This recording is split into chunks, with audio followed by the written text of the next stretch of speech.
how's everyone doing? There we don't go.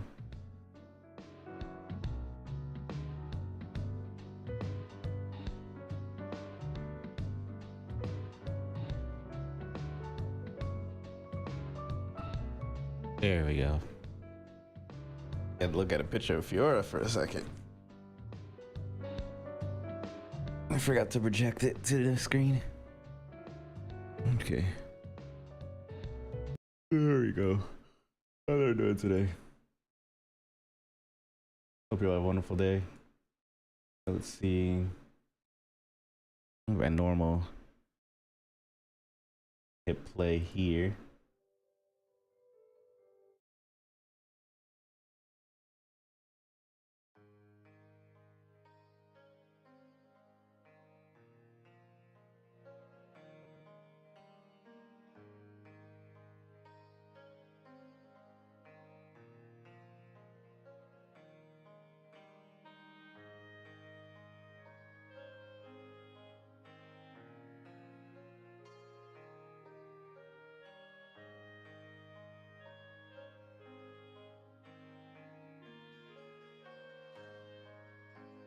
Kinda.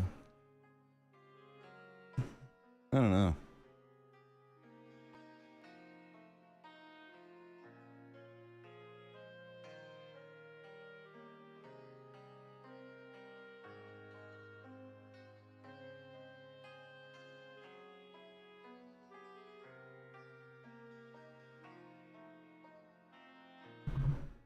I've been playing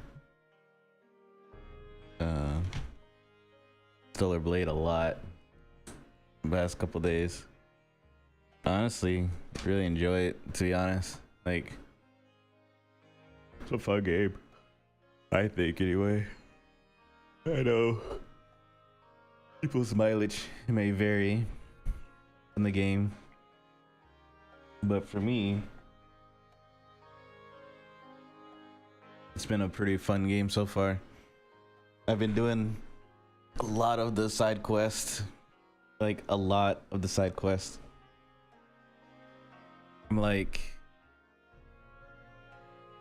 last I counted, I did like 32. I'm on 32 side quests so far, and I haven't even made it to Matrix 11 yet. Like, they give me the option to go. I'm like, no, I don't think I will. I think I got other things that I want to do first. I'm like clearing out all the side quests before I move on. It's just how I'm playing the game. So I've been doing that. Will I end up 100% in this game? I don't know. Probably not.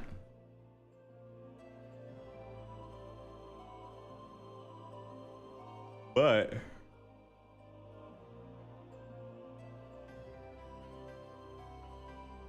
for the most part, I'm enjoying it. I still need to get Final Fantasy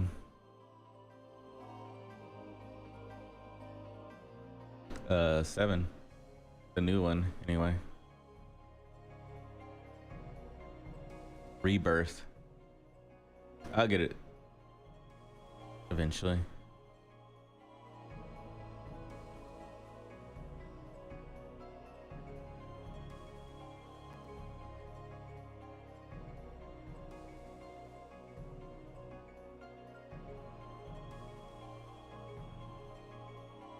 That's just pretty much been the story of my life so far.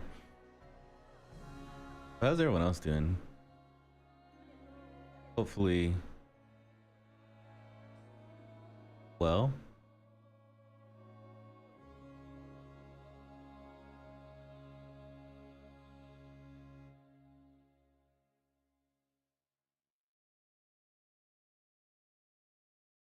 Hopefully.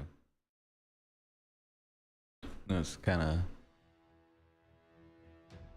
early in the day, so a lot of us are still kind of just waking up, you know?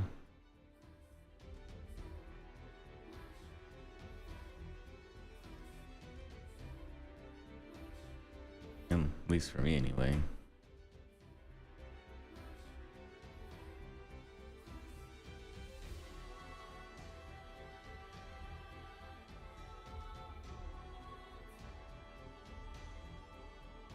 A lot of my time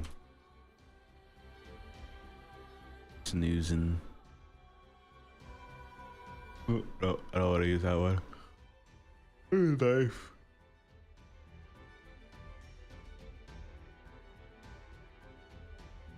Use a knife.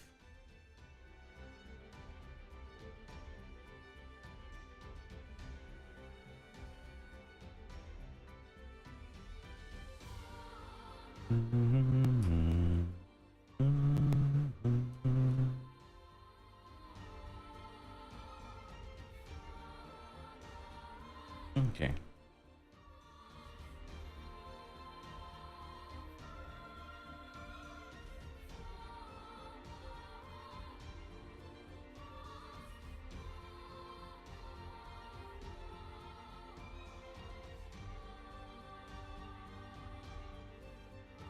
Don't need symmetry on this.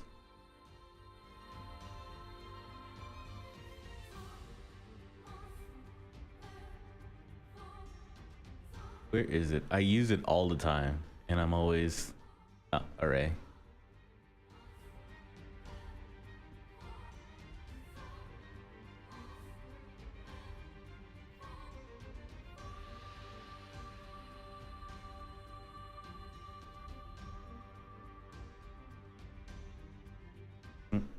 I bet.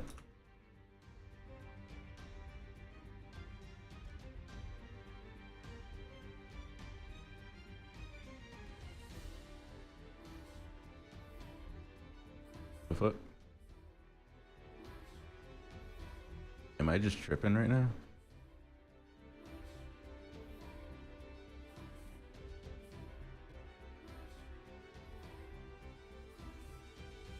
Okay, I was just tripping. Okay.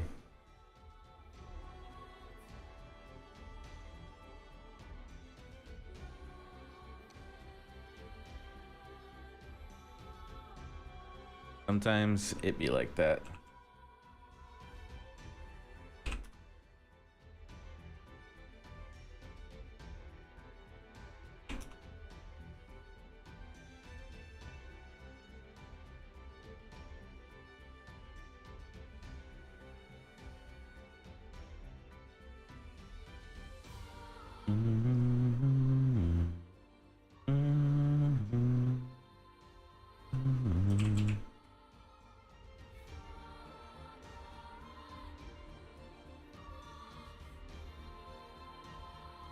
Not doing anything too crazy today. I'm not gonna really start my new project until a bit, so I'm kind of trying to figure something out real quick.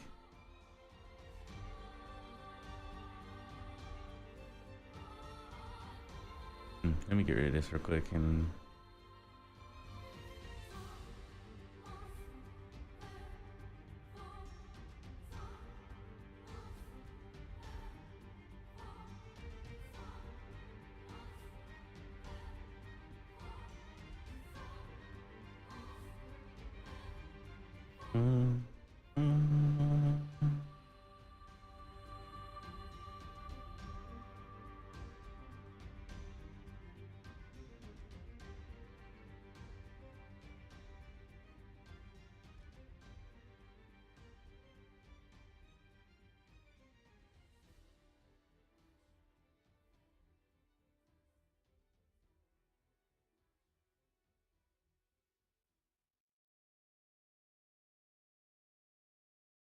I want to see something too, because I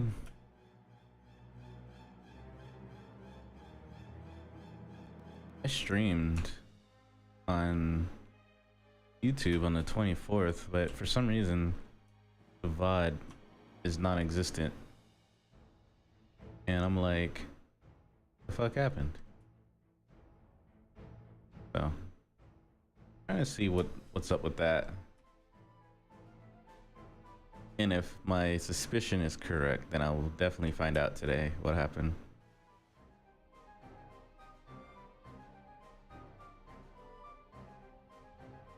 but we'll see.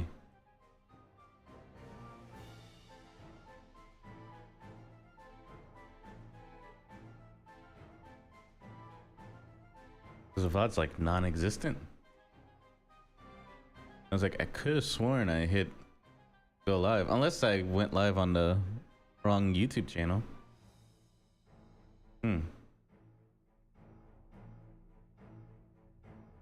Should have.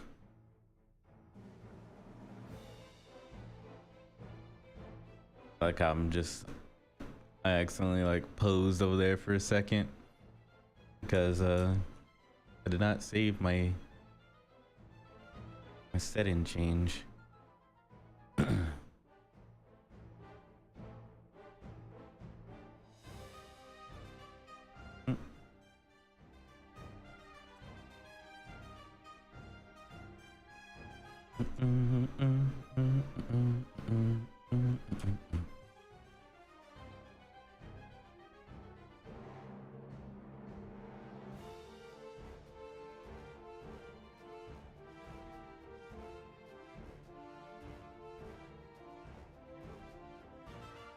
I like to take this, you can either duplicate it or control drag, and then I rotate it back like that. Usually about the size that we're the distance we're looking for.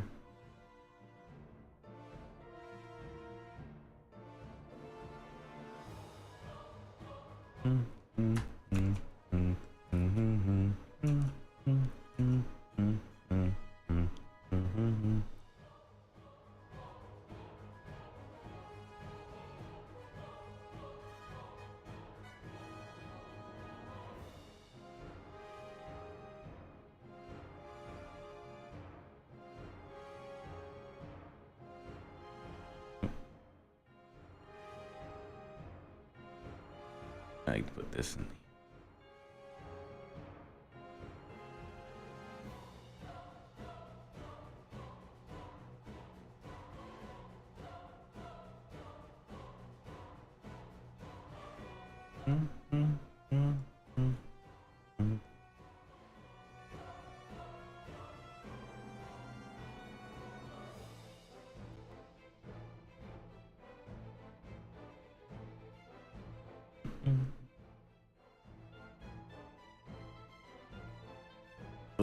Always looks weird at first, but once we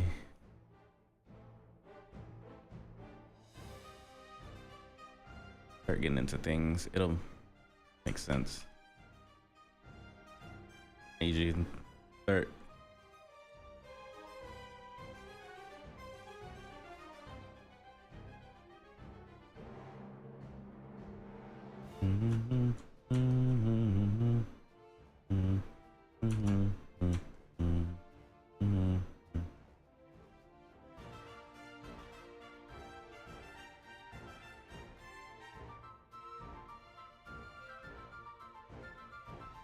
let's see, am I the one that's just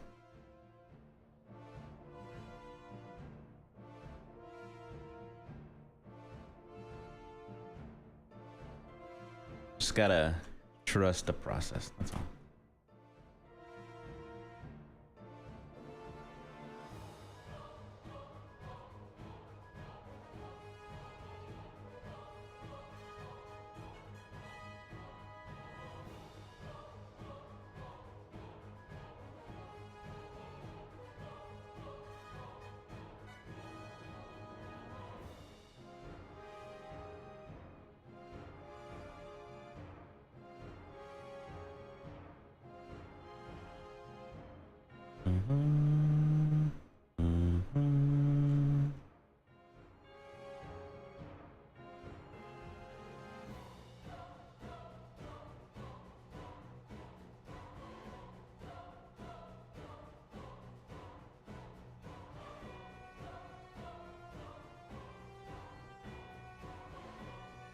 I feel like they cut the grass like every single day. That grass grows an inch and they're on it. Not even an inch, it's like a centimeter.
I really decided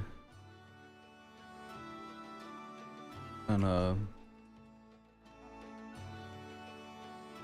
what I'm gonna make yet. I'm kind of just doing like a little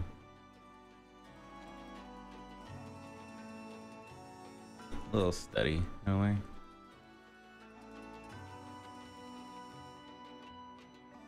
Always good to do one every now and then.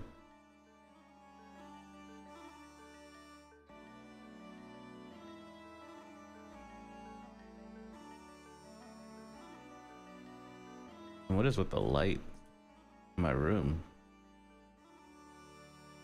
Like getting dimmer, and I need to change the light bulb or something. Is it that time?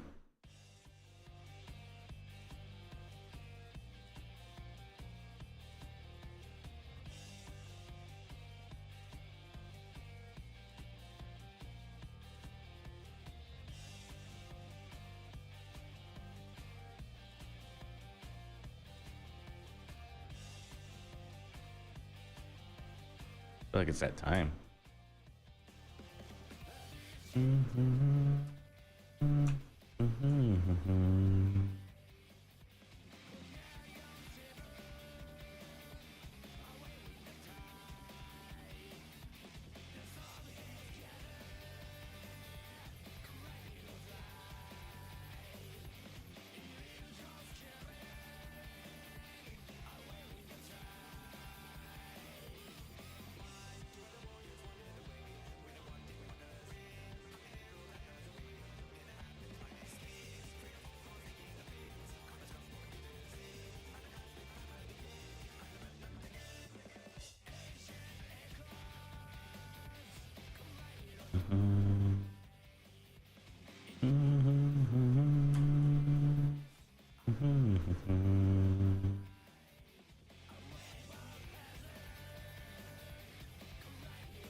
Like checking back.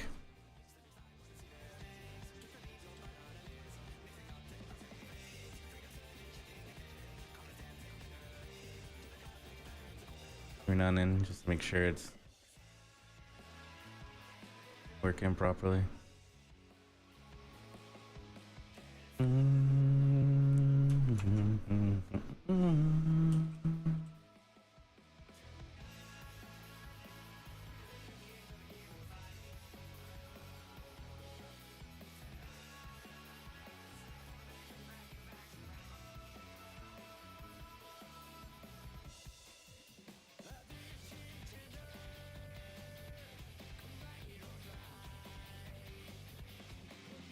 I'm going a full body. I just kind of need.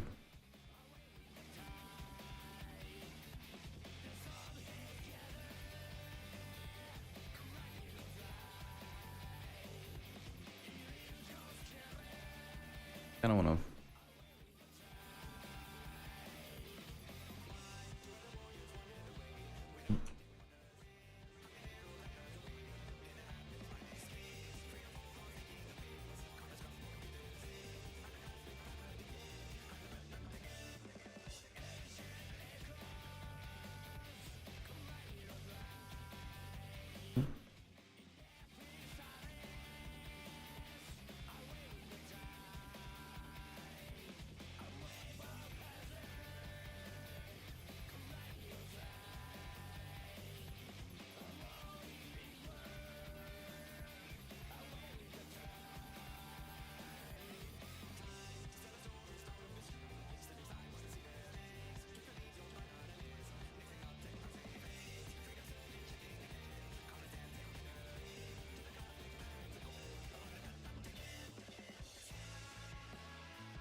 What the?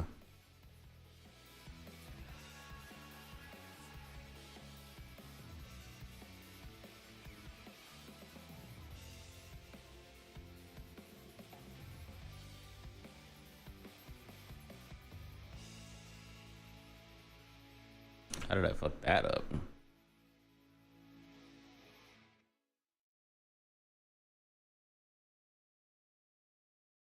Don't know. Just because I had symmetry on. That's why.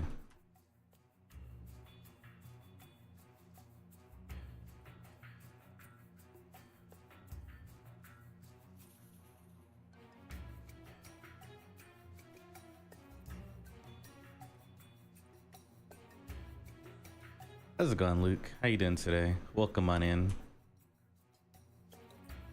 Hopefully all is well.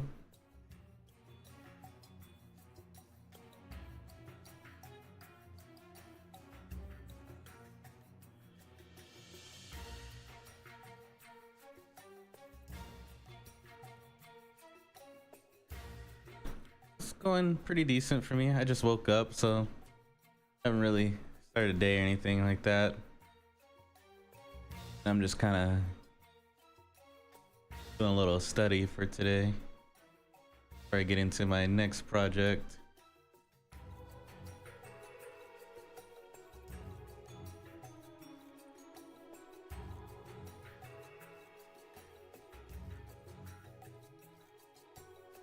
I'm just kind of doing a quick little block out here.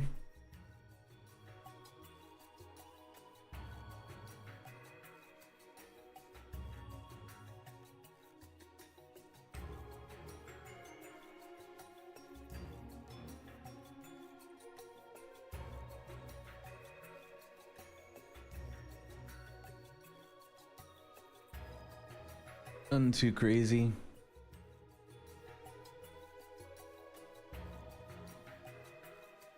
Do you work in Zbrush or any art yourself?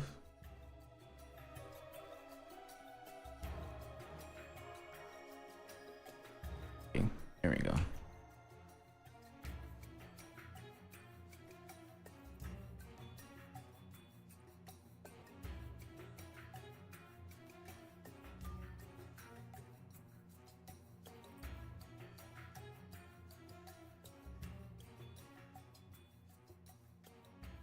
There we go. That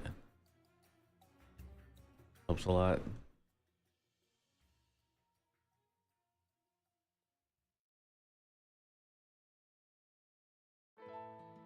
Ah, 2D.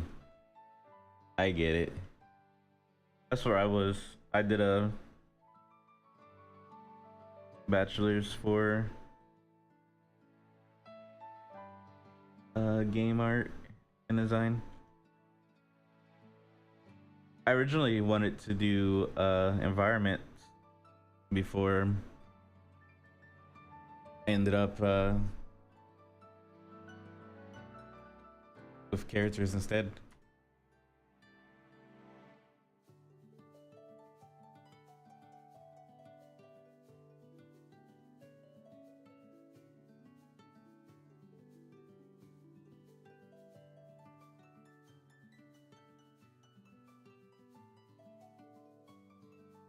No regrets.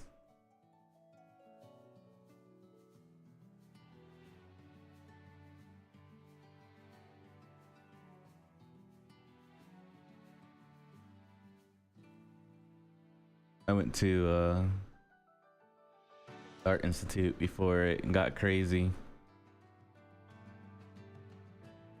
Now I don't even know if the school's even around anymore.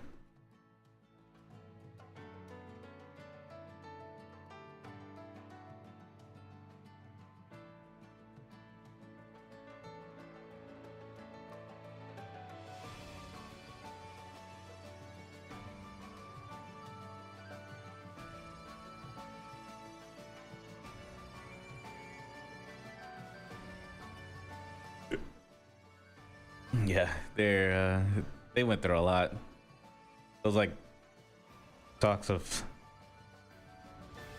can't remember what it was. It was like money issues and possible scamming and all this other stuff that was going on with the Art Institute, that it's hard to keep track of every single thing. I just remember when I was going through, no one knew if the school was even gonna be open by the time we graduate, because they closed down a lot of the locations. And luckily mine wasn't the one that closed. It became like one of the few remaining branches for a while. A lot of people transferred over to our school, but we learned that whenever you transferred, you didn't get all your credits. So some people had to kind of like do classes over again because it didn't count from one branch to another, which is also pretty crazy.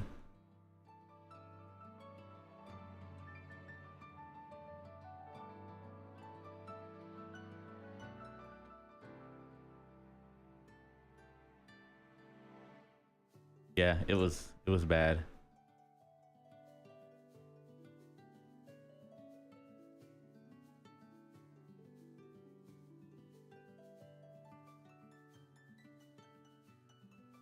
I'm glad that I was able to make it though. Feel bad for everyone that didn't, kind of, you know.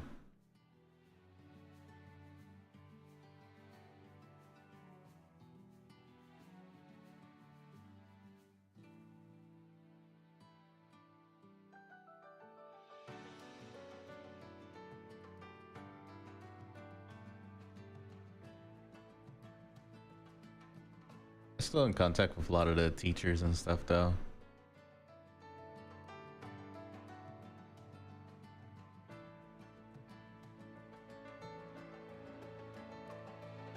Have them on like LinkedIn and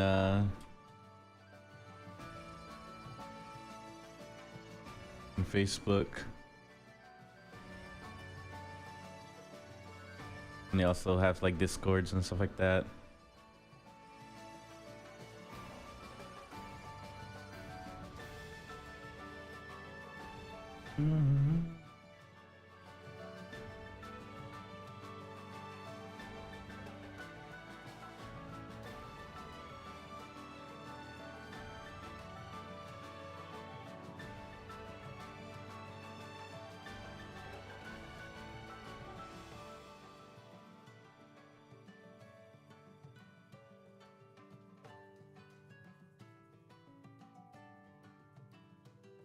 Don't by me, just ranting.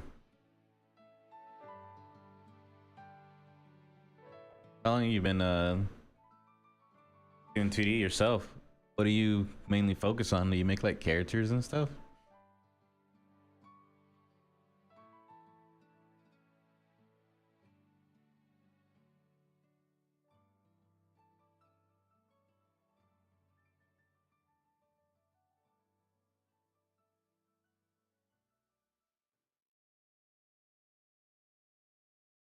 Ooh, 7. Nice.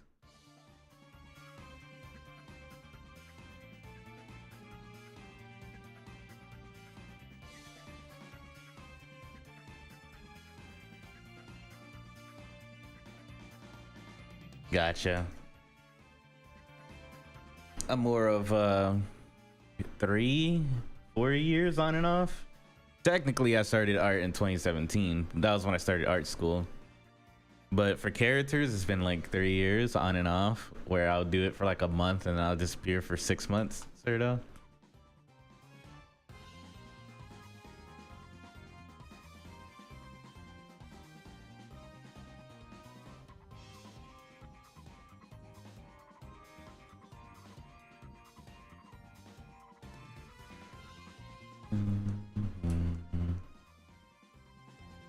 I don't really have too much of an expertise.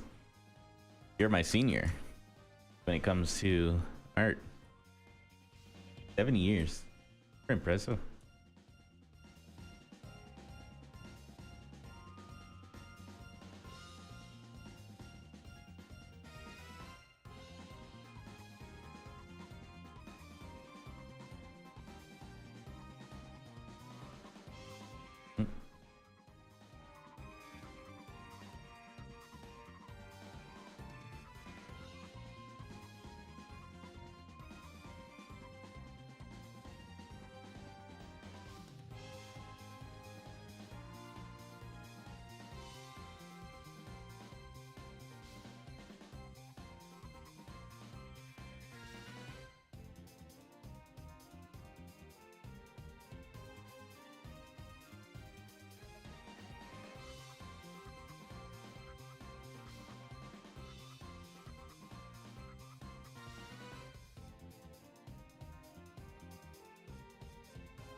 Oh, nice.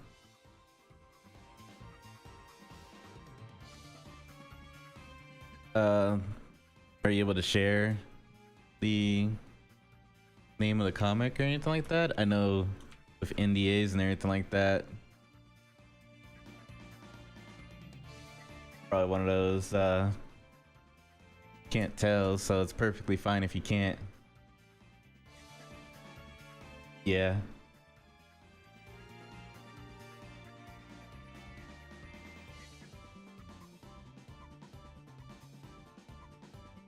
How's it going, Sumo?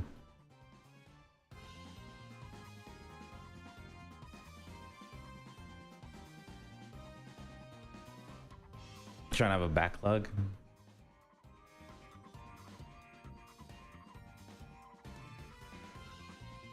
So you've been working in so you pretty much work in the work professionally as an artist then, is what I'm assuming.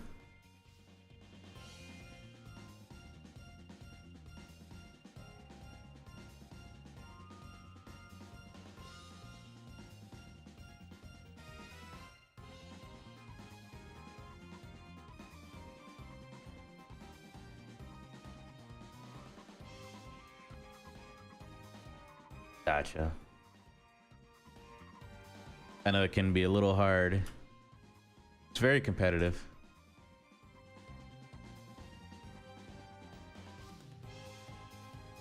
A very competitive field.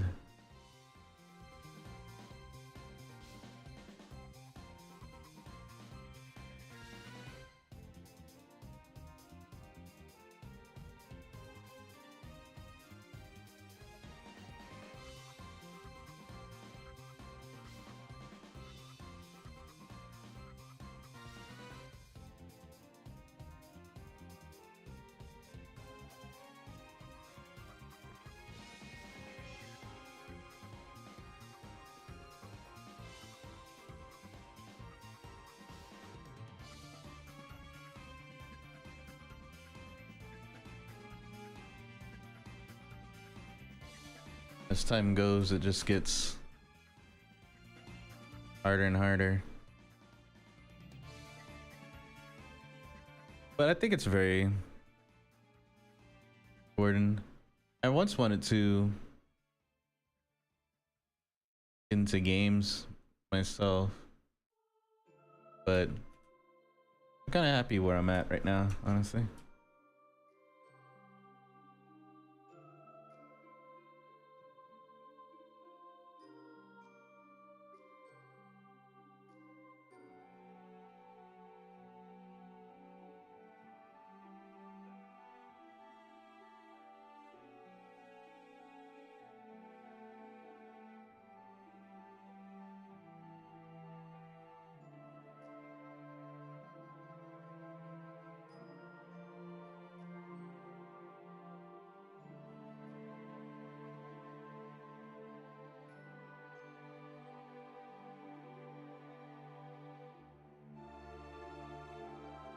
The phase you never really leave sometimes.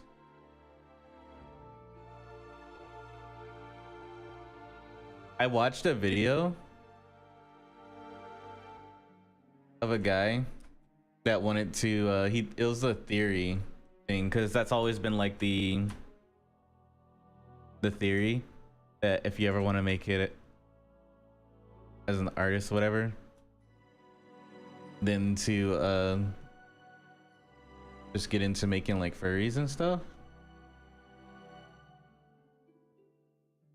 And so this guy, he does art and stuff like that. Well, he kind of does art, but he basically created his own it was a YouTube video. He spent like a year working on this video, and he basically went through the process of learning how to make furry art and stuff like that to see if it's actually true, if you can actually start making money as an artist if you just go straight into making furry art.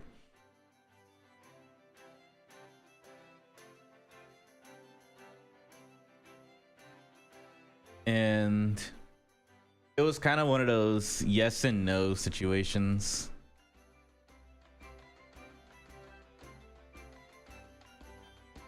Because of the fact that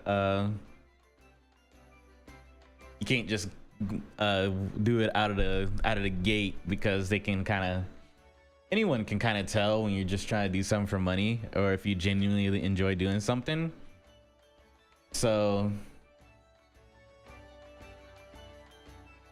if you've never really created it before and then you're like trying to create out of nowhere, generally it's harder at first, like it would be with any artist, you know.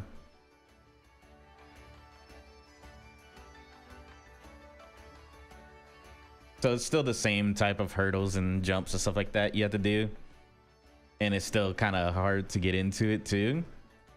While yes, there is probably money in it, it's still a lot of work and progress they do to get into it, because you gotta genuinely enjoy it. He made $0.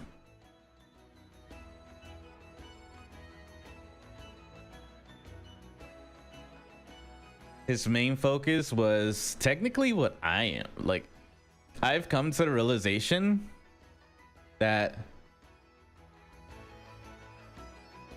okay, we won't go there.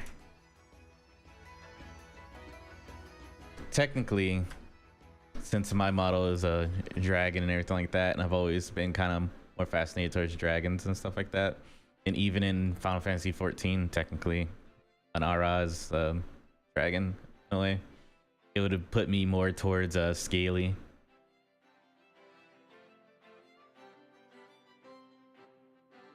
Technically, Sumo, you are a furry. You have a bear model. Your name is Sumo Bear. I'm just saying. I'm a scaly, you're a furry. Just saying. Yeah, you're a real bear. I forgot. My bad. If that didn't tell you he is one, I don't know what will. Like, I'm a real bear. What do you mean?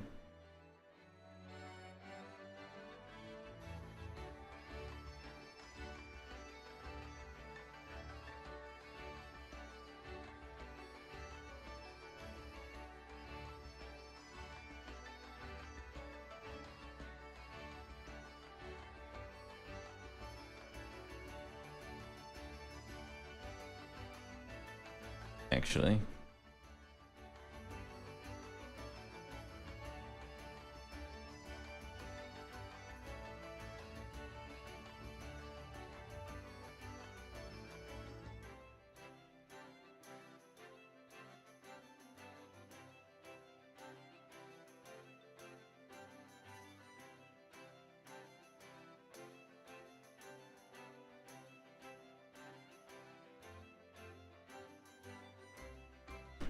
It is definitely gonna look weird at first.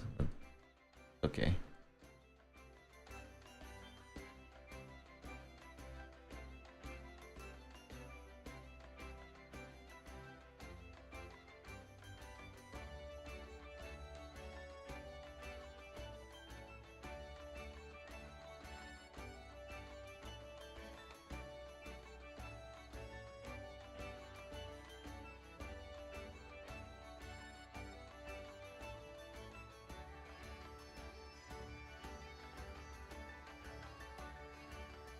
Yeah, my model is based off an Ara from Final Fantasy 14.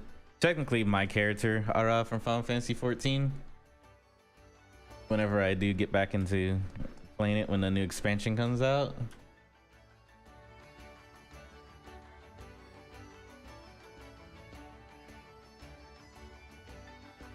Bugs? You mean bears? I mean, technically, if you're going down the as a VTuber route, you would kind of fall into the you'll fall into the furry category as a VTuber anyway. Same with like people that are like cat girls and stuff like that, and cat boys and other stuff. You technically could be.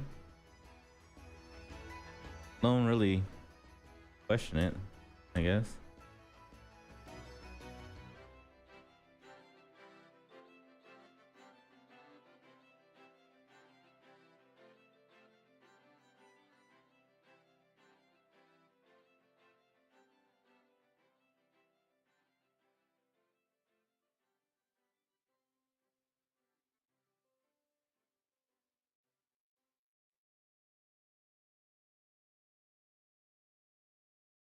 Probably got Luke like, what the fuck?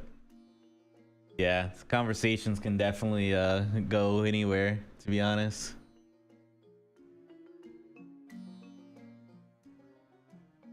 Just how things be.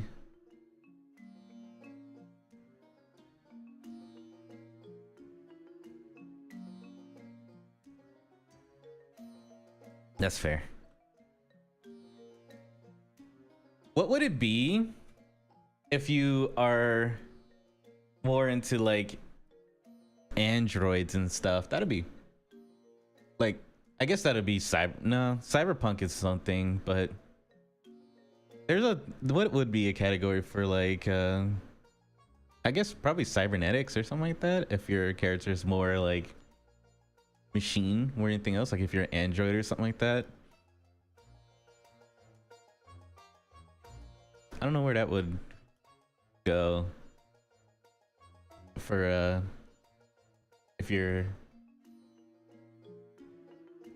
because you have like furries which are categorized as like animals and stuff like that, but what would you have for like and then you also have like demons and stuff like that, which would be like, you know, your onis and your devils, and I guess probably categorize angels in there too. I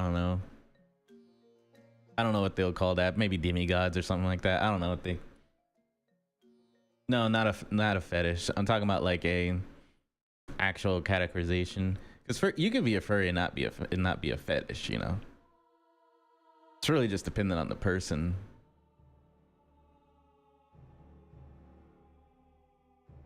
But I'm trying to figure out what would be for like someone that's like a category for people that like cybernetic type stuff, like androids and the cyberpunk sort of look, and not just cyberpunk, because it's not just cyberpunk too, it's other stuff in there too. Maybe biblical religion, I don't know. No,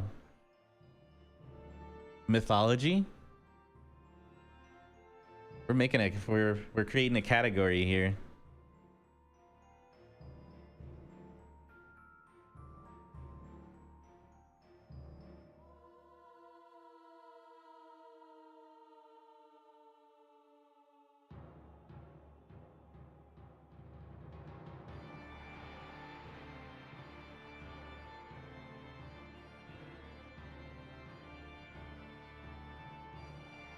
Tech VTubers would be.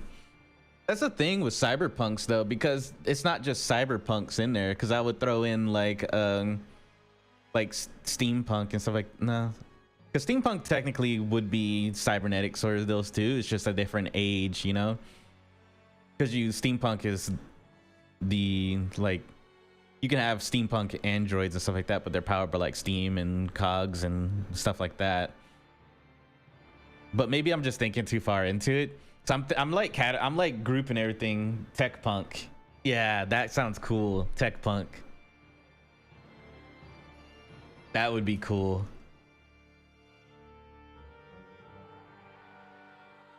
That's a name right there.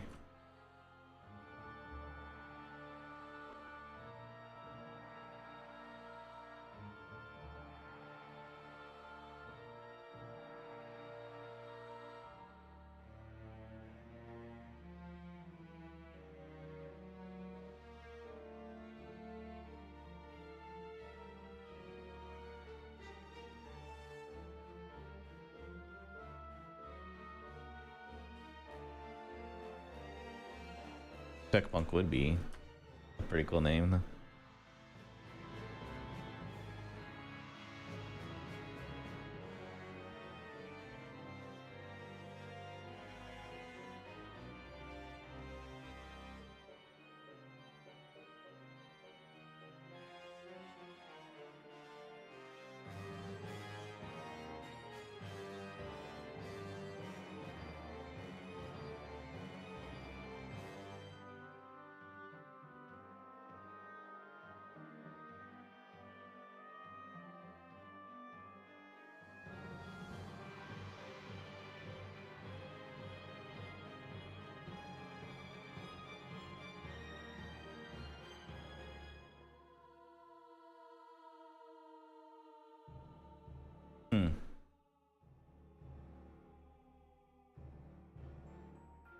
I've always got like crazy ideas sometimes because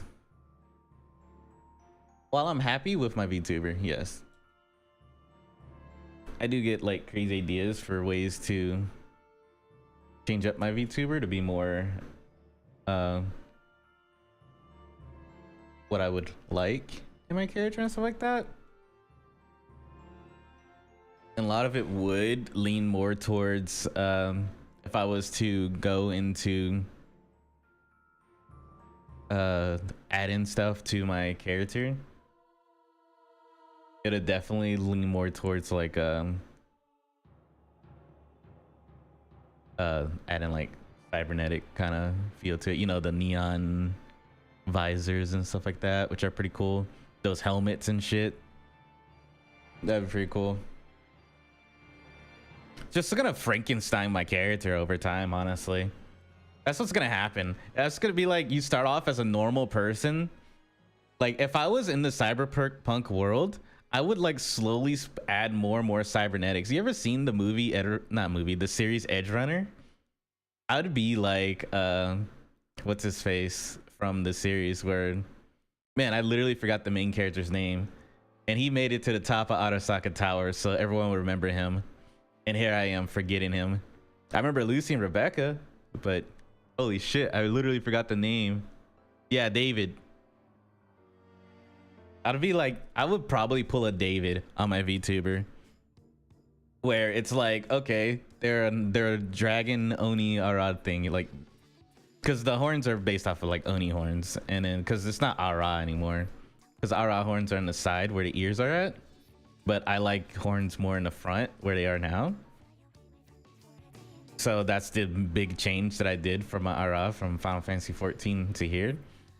But what if I just went crazy and I just started like slowly implementing more and more like cybernetics to my character to the point where no longer no longer recognizable in a way. I'm just sitting here like adding shit to my character. It'll be like small stuff over time. You don't really notice it, but I don't have the money for doing stuff like that. But it would be something that I would probably do. Like, oh, one of the horns is different. The fuck?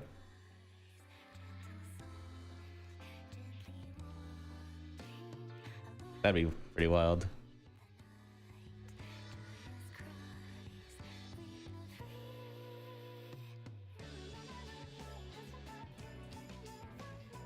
Yes and no.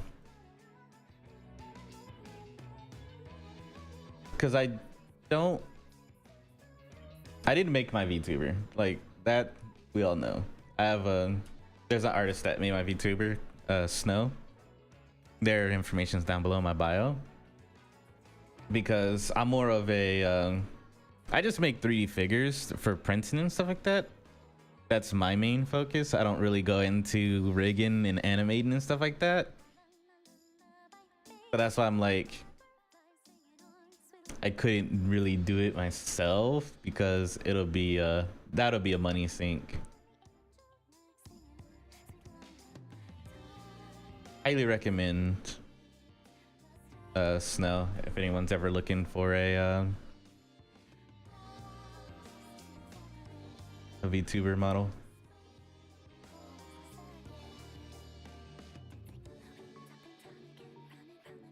They made it for my model is usable in Beat Saber, VR chat, and obviously streaming because it's fully body, fully rigged, legs and all. I'm not just a floating torso, I swear.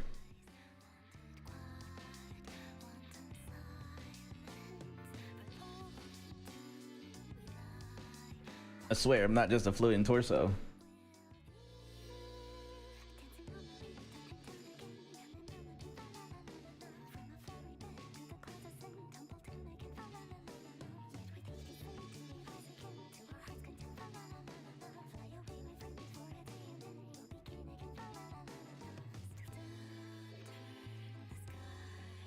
But technically, I do have the ability. If I ever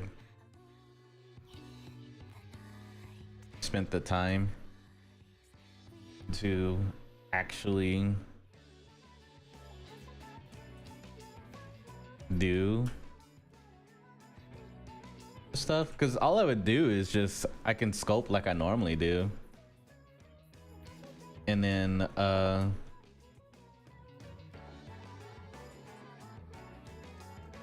retopologize,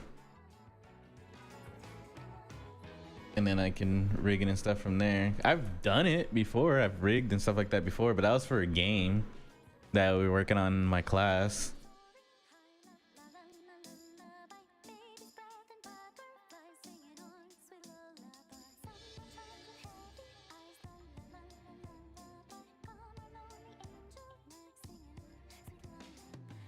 But sometimes my ideas,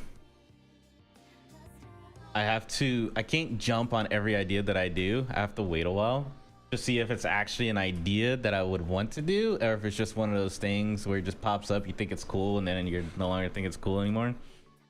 Like that one chick that made the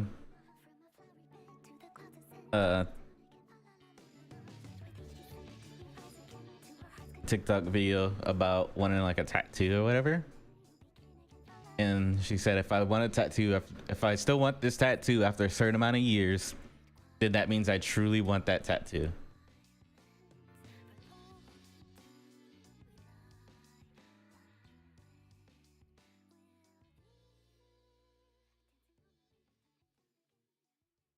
And that's how I feel about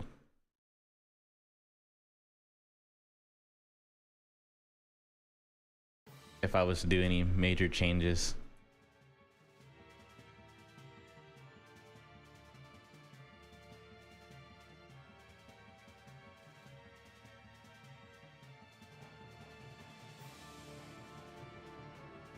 So I've had two ideas that I've kind of been interested in when it came to my VTuber, honestly.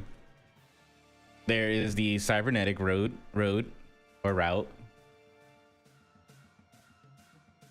And then there is the Aurelian Soul Celestial Dragon route, where he's like made out of stars and shit. Which kind of leans more into another thing that I'm into.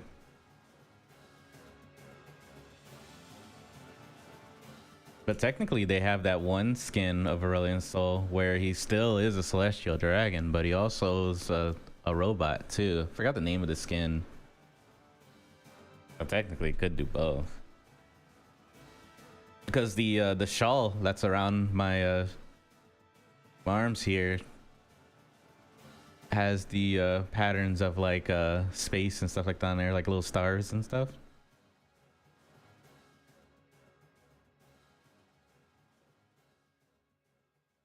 That's another thing that I really like, is just space, galaxies. So, like I said, I'm all over the place. That's why I can't really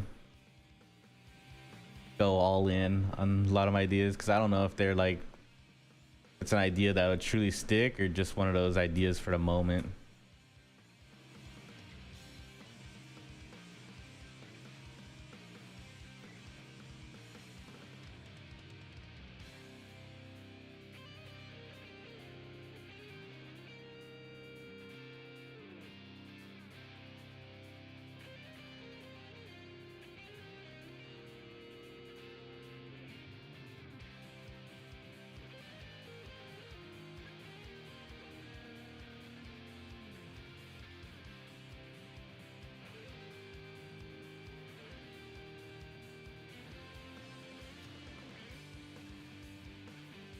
But yeah, the artists for my VTuber are down below.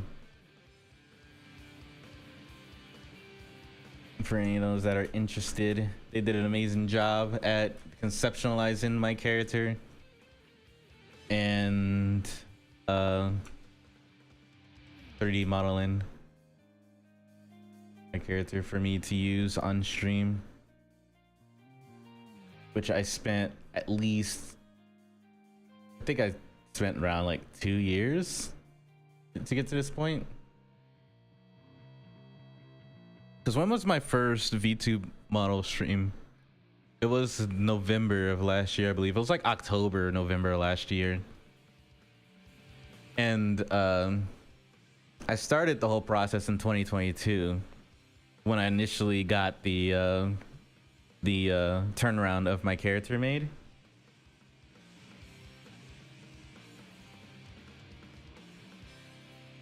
And then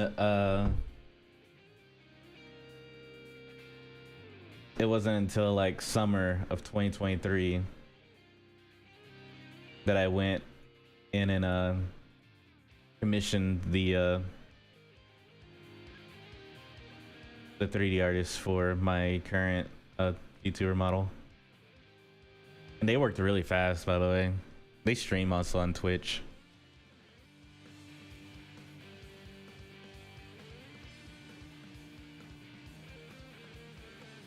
Did an amazing job and very quick. Hunter was really quick. You see. Go to my channel here.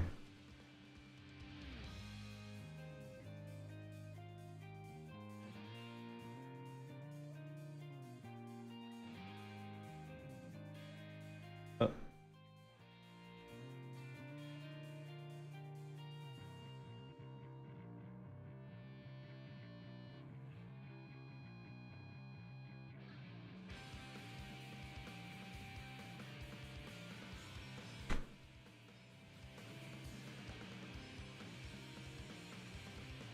There we go.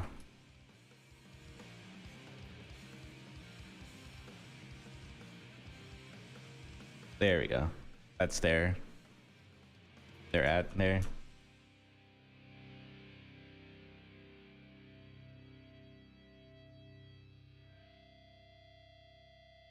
Doing something a little different today. I'm doing like a little study in a way. Because over the years, I've always been kind of just making female characters. I only made like 2, maybe 3 male characters. It's mostly because I haven't really worked on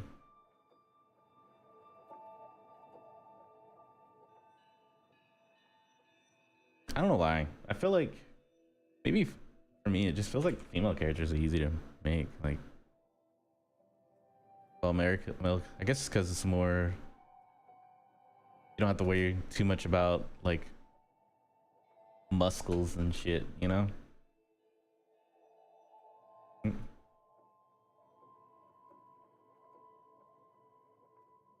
Unless you make a really buff mommy. Probably be something else that I'll do down the road too, but I really delve deep into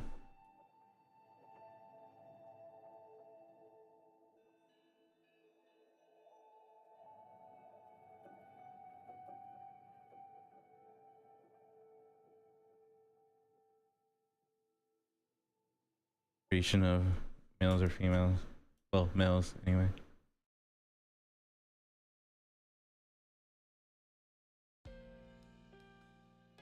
So, like a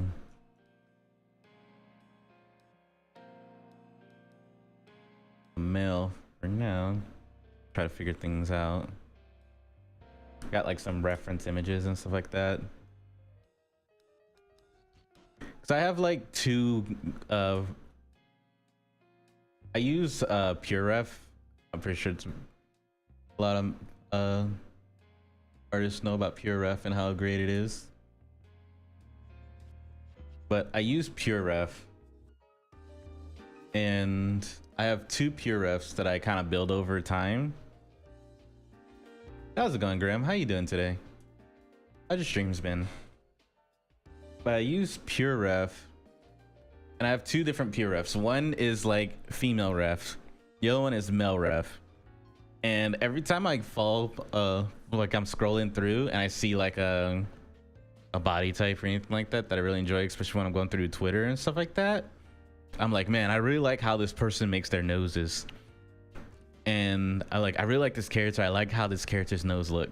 So I'll drag that image into my PureRef, and I'll use that as a reference for like future noses or whatever. So my PureRef, I have like a male and a female one. It's just full of images. I do also have like the basic like anatomy ones too in there, and like, you know, you always start with like your baseline. You have like your anatomy and stuff like that. But as I scroll through other artists and stuff like that, and I see, yeah, I really like their nose, I really like their eyes, I really like their body types and stuff like that, then I'll start adding more and more stuff to try to like to use as reference. Oh, nice. I noticed you've been playing a lot of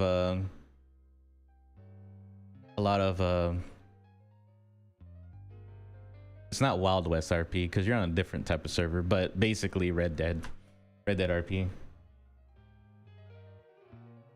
It's fun. It's addicting.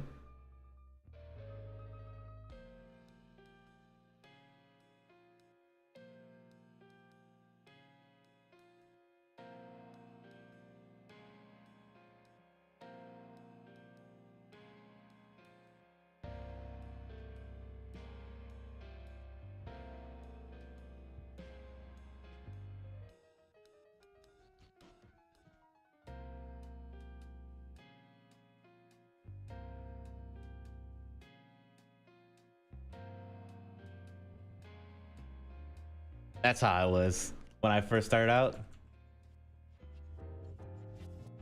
I still think back at doing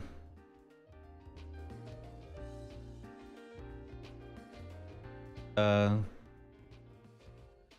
back to doing RP and stuff like that, but I also really enjoy not doing RP and stuff, because believe it or not,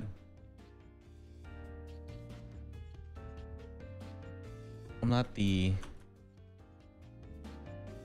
most socialist person.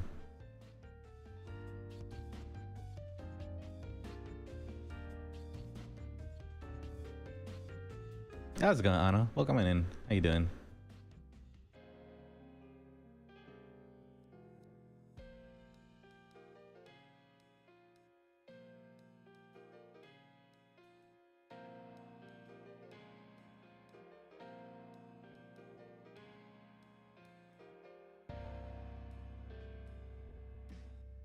I was wondering. I'm on YouTube too. I stream on both YouTube and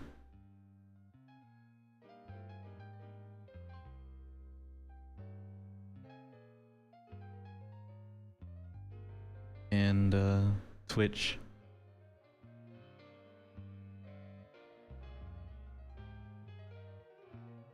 Thesis? Tessis? What's that?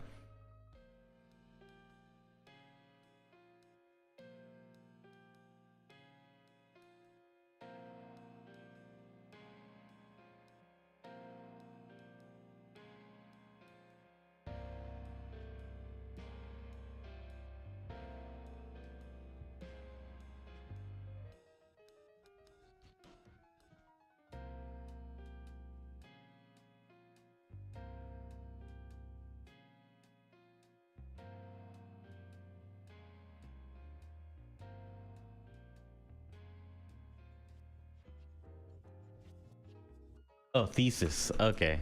Thesis. Gotcha. I was thinking that, but I wasn't sure.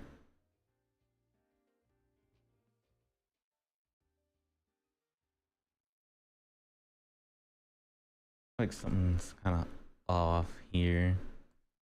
Seems to.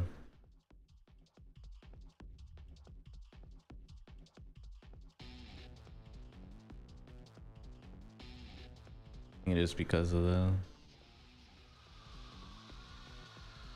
Good luck on your thesis. It is not easy. I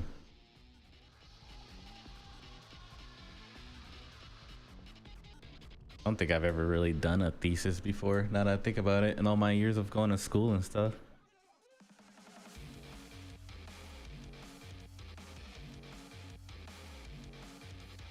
Oh shit. Wrong.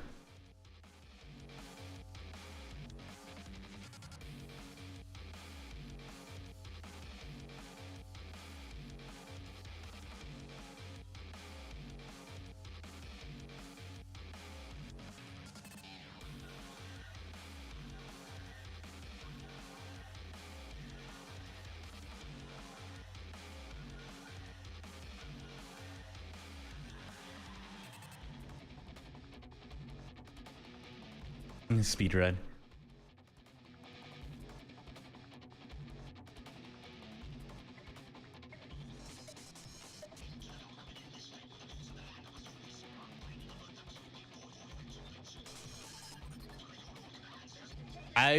I'm gonna be honest, I'm a good writer. Like, I've been told that I'm a good writer by my teachers and stuff like that. Like, they really enjoy my papers and stuff. They say my writing has a lot of personality to it and stuff like that, and it's well articulated and everything. But where was I going with this? Oh, I'm a good writer, but I'm lazy as fuck. That's where I was going with this, because I remember in my my government class, we had to write a paper on something. I don't remember what the paper was about, but I literally wrote my paper that morning within 2 hours. And a friend of mine was working on theirs for like a week. We had a week to work on this, by the way. And we turn in our papers and everything like that. We get it back graded and stuff. Tell me why my paper that was written 2 hours that morning before that class started got a higher grade than the person that spent like a week trying to write theirs. And that's when I realized I'm a good writer. I'm just lazy as fuck. They hated me for it, but not like a hate, like genuinely hate me, but it was like a meme hatred, you know? Like, damn, man, I fucking hate you. I'm like, damn, bro, it'd be like that.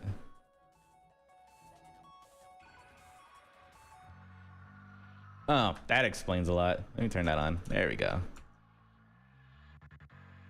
It's always good to, I keep forgetting to turn on perspective, because orthographic is great whenever you're trying to get the initial like blockout and everything like that, get the size and proportion and stuff like that right.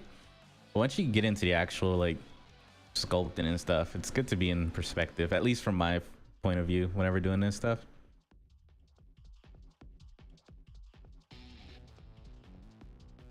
And I realized it when I looked down on my character. I'm like, that's weird. You can, it was like that. I was like, that's weird. Why does it look like that? Why are you looking thick? And then I was like, oh, because I don't have perspective on. So now it fixes so much stuff that I was having. I was sitting here looking at it. I was like, why am I doing this? And it's not doing the stuff that I normally do. And I was like, oh, it's because it was in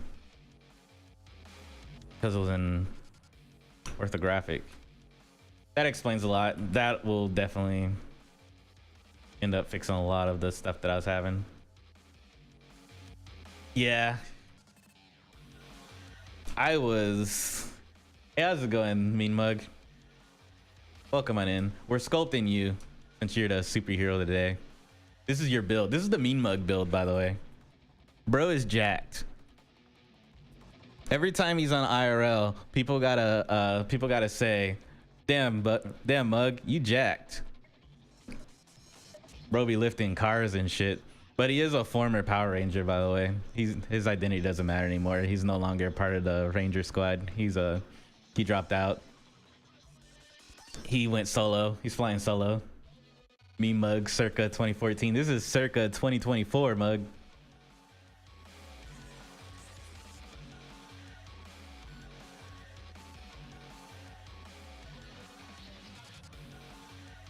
How you doing? Welcome on in. I need to talk to who was I supposed to talk to? I know it's you, but it's someone else that's in charge of the cruise. The cruise. If y'all don't know, Mean Mug, great streamer. He's also located here in the TX. He's doing a bean cruise. That's his thing. He's got a cruise going because he's like super rich and he owns a cruise line. So he's getting everyone together to do a cruise. Nah, he doesn't own a cruise line, but he's doing it's like his convention thing. You know how some streamers do like meet and greets and stuff like that?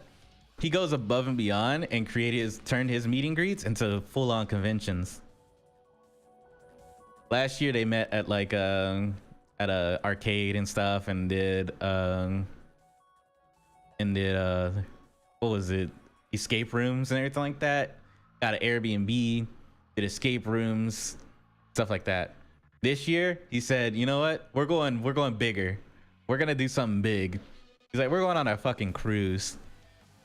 So definitely check out Mean Mug. Great guy. Does a lot of community stuff with his community. He actually goes outside. I tend to not go outside. Definitely check him out. And Grim is also cool. Does RP streams and stuff like that. Definitely check him out too.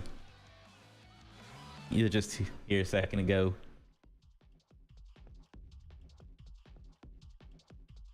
Yeah, who touches grass?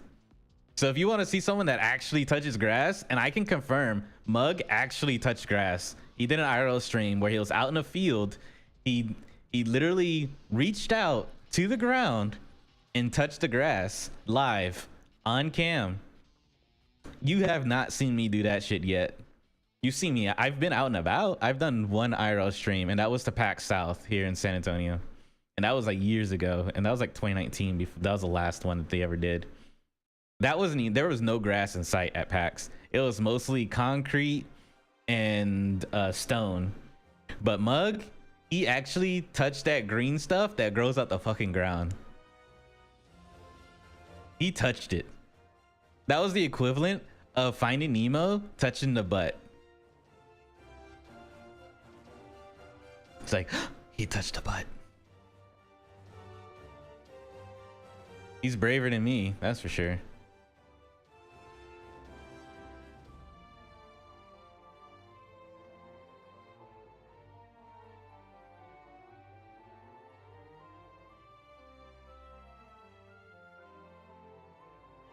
I touched grass. I touched a lot of grass when I went to Japan. So I went to some of the parks and stuff, and I tried climbing a fucking mountain. Tell me why. Okay, so here's a story about my Japan trip. I went to the what was the name of the shrine? Fuck, I literally forgot the name of the shrine. It's a very common shrine that everyone goes to with the torii gates and stuff. I literally forgot the name. I'm getting old. What the fuck is wrong with me? But anyway, I was climbing a shrine, climbing up a mountain to the top of the shrine, whatever. And there's a fork in the road. And if y'all don't know anything about me, I'm considered the Zoro in the friend group. I get lost extremely easy, but I find my way eventually. And I just get lost. So that's why when I went to Japan, I didn't have an itinerary or anything. I was just like, okay, I'm in Osaka. I'm just gonna wander around Osaka. I'm not gonna be like, I'm gonna go to this location at this time, because I'm gonna be honest, I'm not gonna make it there, because I was by myself anyway, so it didn't matter. So I was climbing this mountain, and there was a fork in the road, and I was supposed to go right, apparently, but I went left, and the road was no longer as easy as it was before. I was like doing knee highs up some steps into the fucking woods. Made it to the top though, but definitely took the wrong way. And on my way down, someone was fixing the sign, because it was like a really poorly drawn sign on a rock of which way you needed to go, and they fixed it with a Sharpie and some tape to show the correct direction to go. And I wish I would have known that sooner, because holy shit, my legs were killing me.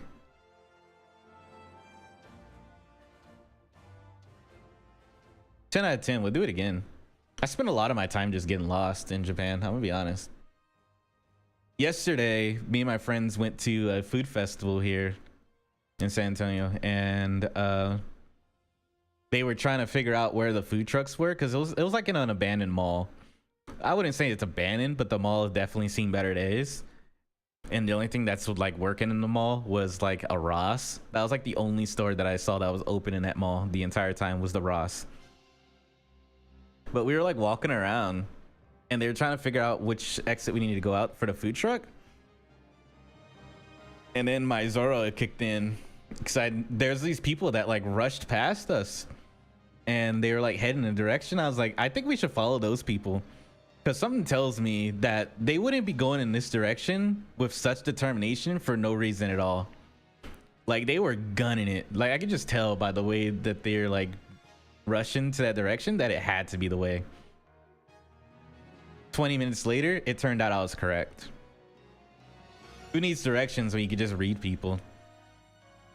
And it just reminded me of Zoro in that one scene. I binged watched all of One Piece in 2022, so I'm still kind of like in my One Piece honeymoon phase. But there's this episode where Nami gets sick, and they leave the navigation up to Zoro, and Zoro doesn't use any form of navigation whatsoever. He follows the fucking clouds. He was like, yeah, I just followed that cloud right there, and it's telling us where to go. And he's not, and she was like, damn, we're fucking lost, because clouds move. And that's how I felt. Who needs navigation and all that stuff? Who needs maps? But you can just read the environment, you know?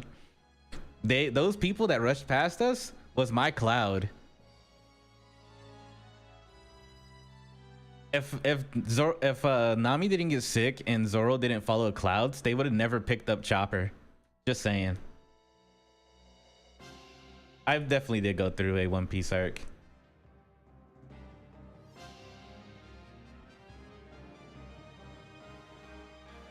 Wait, what's the dryer sheets for? I just realized that. I used, and also to answer your question for the IRL streams, I know Mug uses his phone for that. And I used to use, when I did my IRL stream, I used the IRL backpacks, which I still have. I bought my IRL backpack straight out. But oh, it feels like, oh, grass feels like dryer sheets. Okay, I wouldn't know. Never touched it.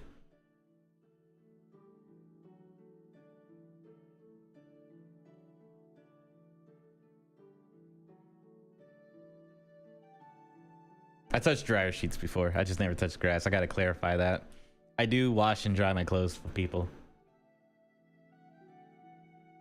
I use dryer sheets. I need to get one of those, I saw a thing. I know dryer sheets are scams. Like, I'll be honest. When I found out that dryer sheets, like, I'm gonna be real. Dryer sheets are scams. Like, there's ways to basically de-static your stuff in the dryer. There's like those balls that you can get. I forgot what they're called. The dryer balls, whatever. You can get those. And then there's also something else you can do if you want your clothes to smell nice when they come out the dryer. And it's way cheaper than buying a dryer sheet. The reason why I haven't switched off of dryer sheets yet was because when I found out about the hacks that you can do for your dryer, it was already too late. I've already bought like a box of 300 dryer sheets. I'm only halfway through that shit.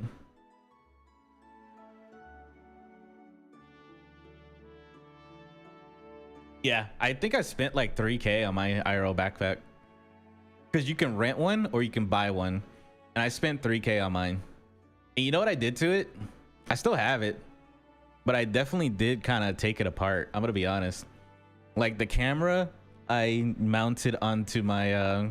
that's how I did my hand stream. My when I was doing my unboxing, my Pokemon card boxing, I used the camera that came with my IRL thing, and I hooked that up to my PC, so that way I had 2 cameras set up. And that's how I did my Pokemon unboxing. But the rest of the backpack is still together. I just took that out, which isn't bad. Like, it's the Gun Run IRL backpacks. They're pretty good, but they're expensive as shit. One month subscription for the unlimited data and stuff like that, the truly unlimited data, to where you don't get bottlenecked or anything like that. They have like some weird they have, I wouldn't say weird, but they have like contracts and stuff like that made out to where they can get true unlimited. Because there's the advertised unlimited where it's like, oh, this is how much you get at high speed, and then they switch it over to slow once you hit a certain threshold of data. And then there's true unlimited, where it is 100% unlimited, no questions asked, use as much data as you want. That was the one that I had with them, but it was like, I think it was like $500-$600 for a month. So yeah, if you got money to throw like that, go for it. But I wouldn't really recommend it. I'm gonna be honest. I did it for 1 month. And would I do it again? No. It's way cheaper just to continue off the phone or whatever. But it came with like a special router thing and 3 hotspots, Wi-Fi hotspots. So if I ever did buy like that or whatever, I still can kind of use it. Isn't bad.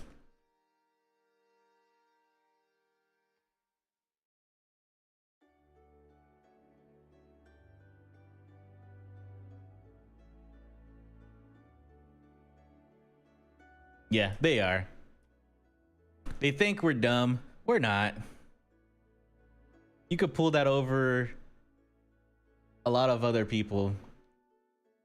But people that actually work on computers and know how to check their internet speed properly and stuff like that, and know about bottlenecking, would definitely be like, nah, you're bottlenecking me. Don't lie to me. Don't you lie to me.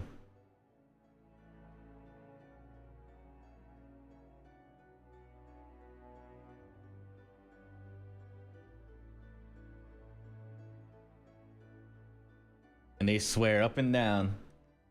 That's why first thing I do, I would recommend whenever you, for people that are like, you know, paying for their internet and stuff like that, and they got those routers and shit, I would this is what I did when I moved into my apartment. I bought my own router, my own modem, and then I called them and told them to unlock my current, because they give you like a modem, and I told them to unlock it to where I can use any modem that I want. And they have like a lot less control over your internet whenever you do that. It's a small step. I know you can go crazy, or you can create your own like servers and shit, but you honestly would get more bang for your buck if you just buy your own modem and hook that up. It'll also save you a lot of money because you can return your router and your modem to them, because technically whenever you're paying for your internet, you're paying for your internet and you're also paying for the equipment. But if you buy your own equipment and you return it, it'll reduce your monthly internet payments.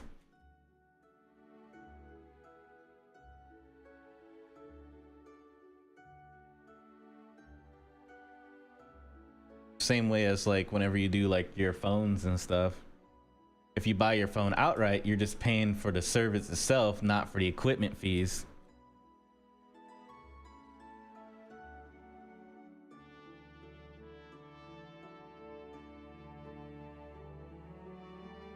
Yeah, they really do be doing that too, Grim.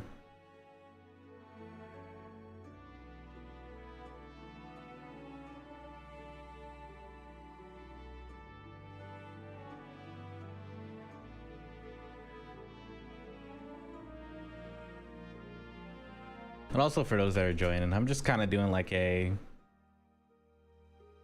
study in a way, because I've noticed that I've made a lot of, nothing wrong with it, but I do make a lot of female characters, which my next character is definitely gonna be female, by the way. Like, but I never really sat and worked on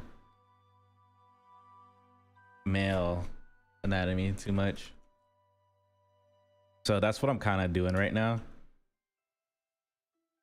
I've only made like 2 male characters, and I do want to make Zoro at some point, but I want to do Zoro justice first. So I'm working on my male anatomy before I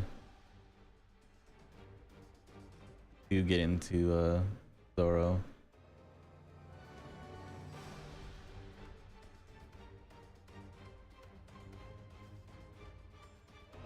There's a couple male characters that I do want to make. I just never really spent the time to do it just yet.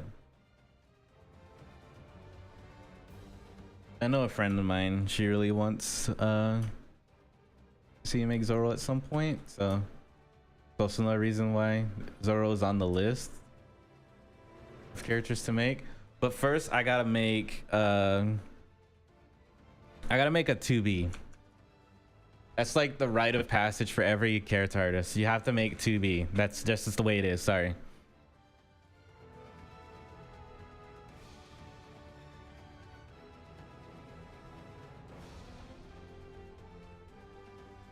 You're not a true artist until you make 2B.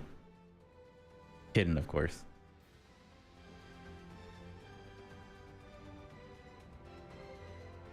Or am I? Yeah, I'm playing. Or am I? You ever seen the movie Pop Star? Never Stop Stopping? It's a parody about boy bands and stuff like that, and one of them going solo. And it's made by Lonely Island. Well, it features Lonely Island in it as the main people. I don't know if it's made by Lonely Island, but they're the ones that are in it, and it's them acting in it. I forgot the name of the guy, but he's also in Brooklyn Nine-Nine. Great show, by the way.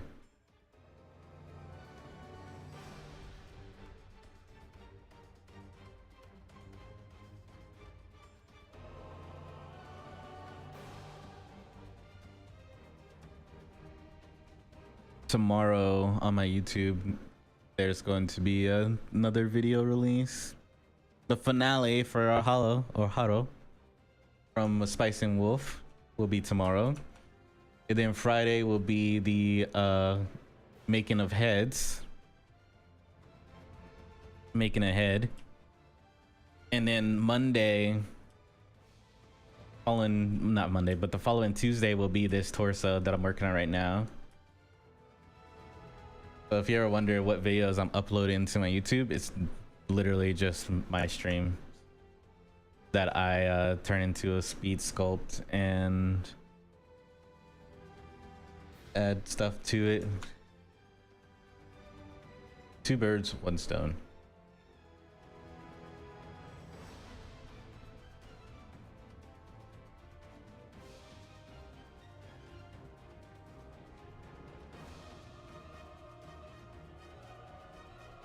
The 3-hour study on male torso. Pretty much what I'm doing right now. Get rid of that.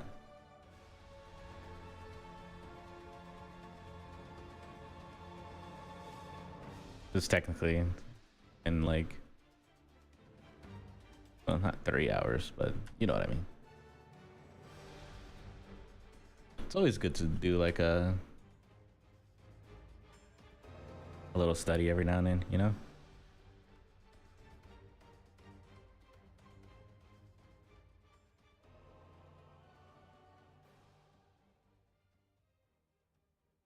And we don't get a little rusty.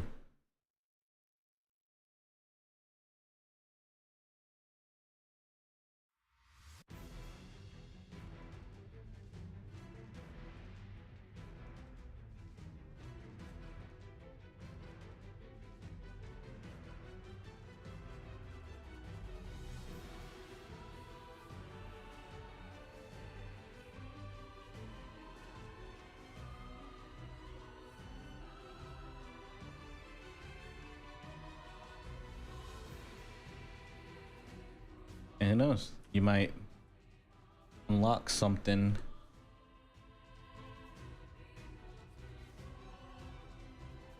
I think I'm not bad. I think it's fairly decent, honestly. Especially for someone that hasn't done a male torso in so long. He's fairly decent.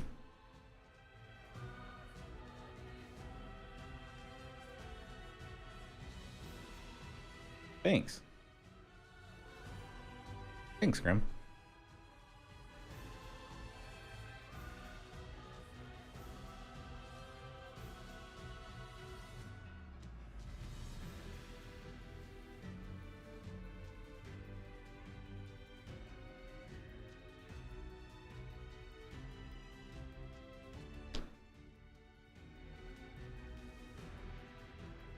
Kind of like not really sharpen it, but add in some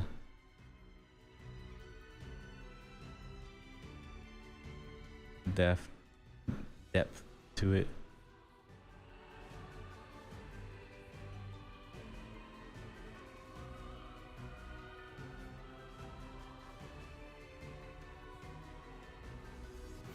Honestly,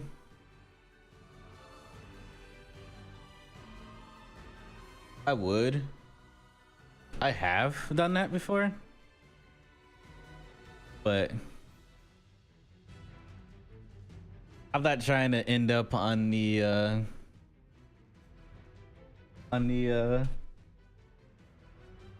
your streamers in another castle situation.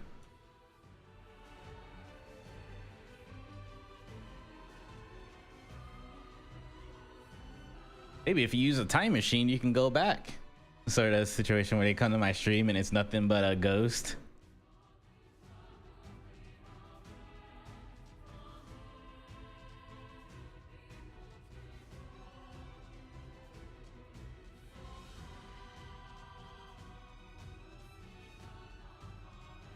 I would though. I usually do that on my offline stuff. Like I have a couple of sculpts that I've done that would be considered not safe for work that I just have in a folder. But it's mostly just because I added nipples. And that like definitely changes a female model from being normal anatomy sculpt to not safe for work when it comes to the internet for sure. But it's just anatomy study, to be honest.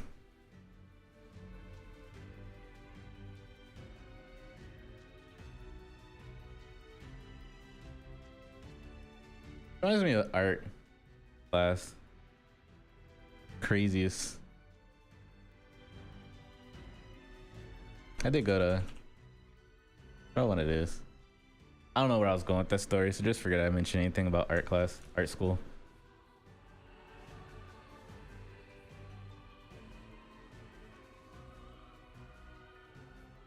It was not mentioned. I'm forgetting a lot, and it's not because I'm like forgetting. It's because I get this. I'm like doing multiple things at once. My mind is thinking of one thing, but my mouth is saying something totally different. So I'm over here like, huh, I need to sculpt this. I need to do this. But my mouth is just saying shit.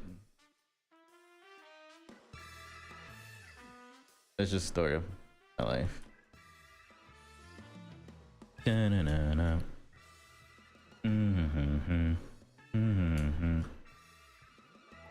Need to bring this down.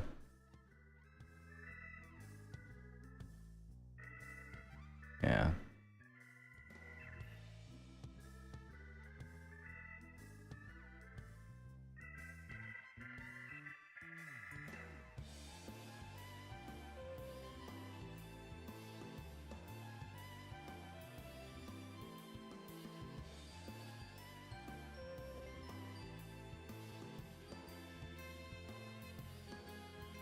Just how my life is.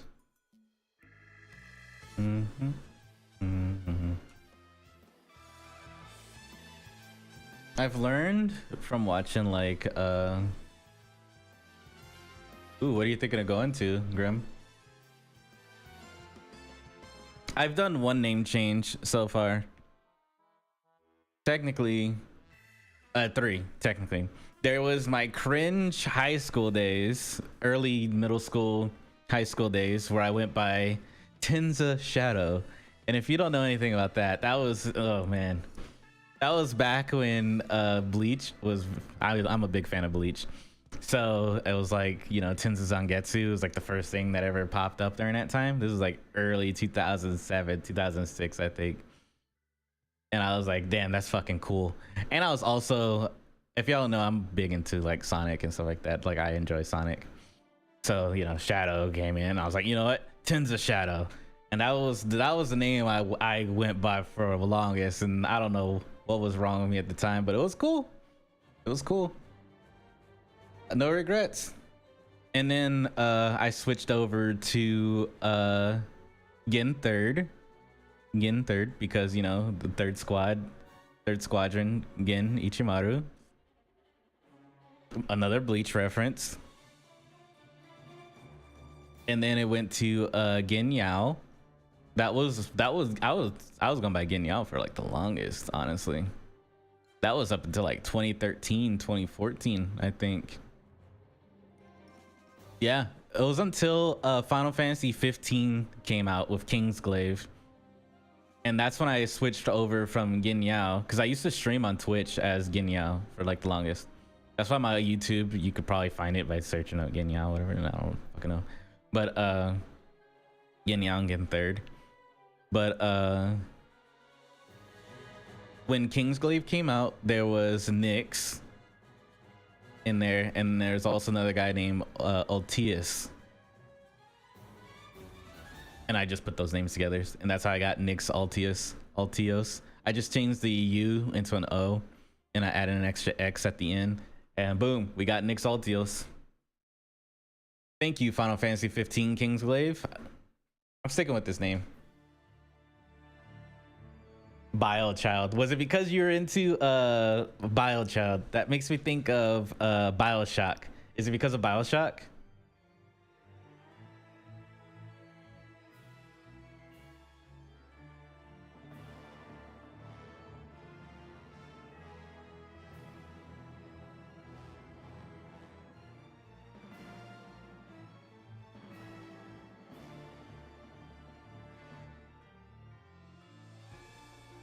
Biohazard logo. Got you.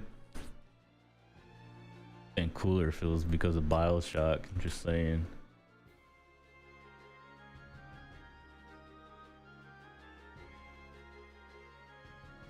Biohazard logo is pretty cool though.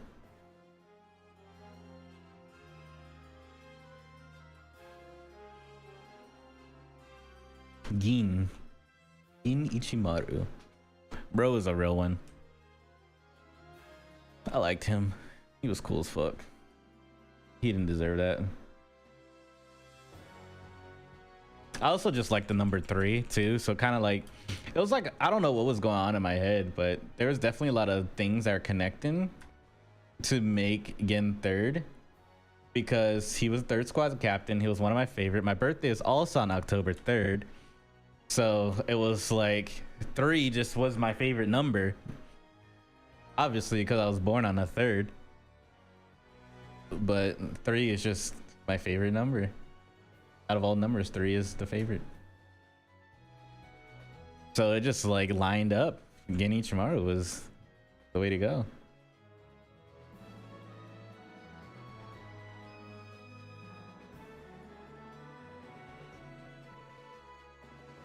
Until 2013. And that's when you branded it to Mr. Grimm. Gotcha.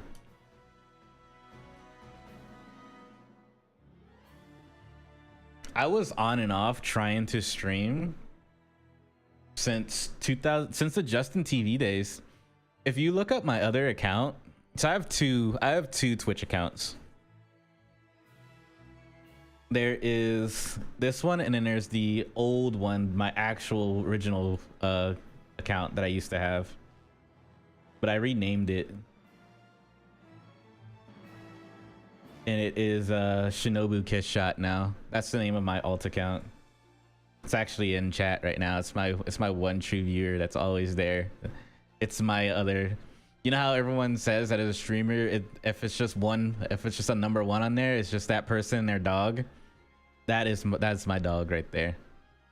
Like if you look in the chat, watch the list, whatever, you'll see Shinobu Kiss Shot down there. That's technically my alt account. That's my original Twitch account, and it was made back in 2011. And that was when I originally started to try getting into streaming and stuff, but I couldn't because 2011 was the time that I joined the military too, so I was deploying a lot. I didn't really get into streaming until I got out of the military, which was 2017.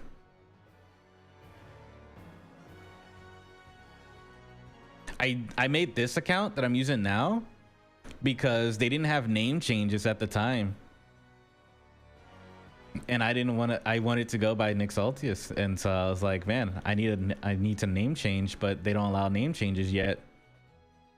I didn't think they ever would, so I made a second account, and that's how I got this account.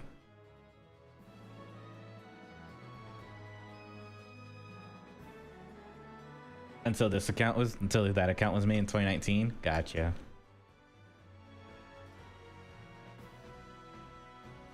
Yeah. Now you just have to wait. And trust me, I've been name changing. The Shinobu Kiss Shot account, I've name changed it like 4 times already.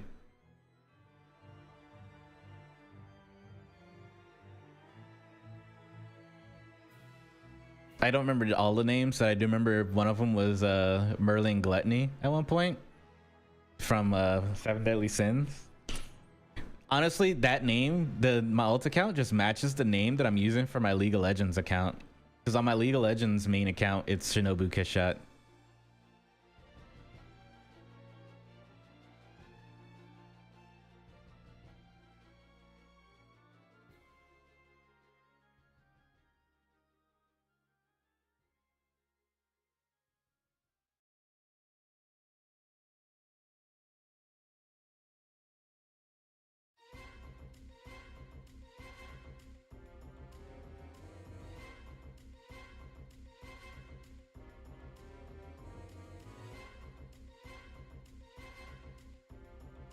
Fun little fact about character that I have.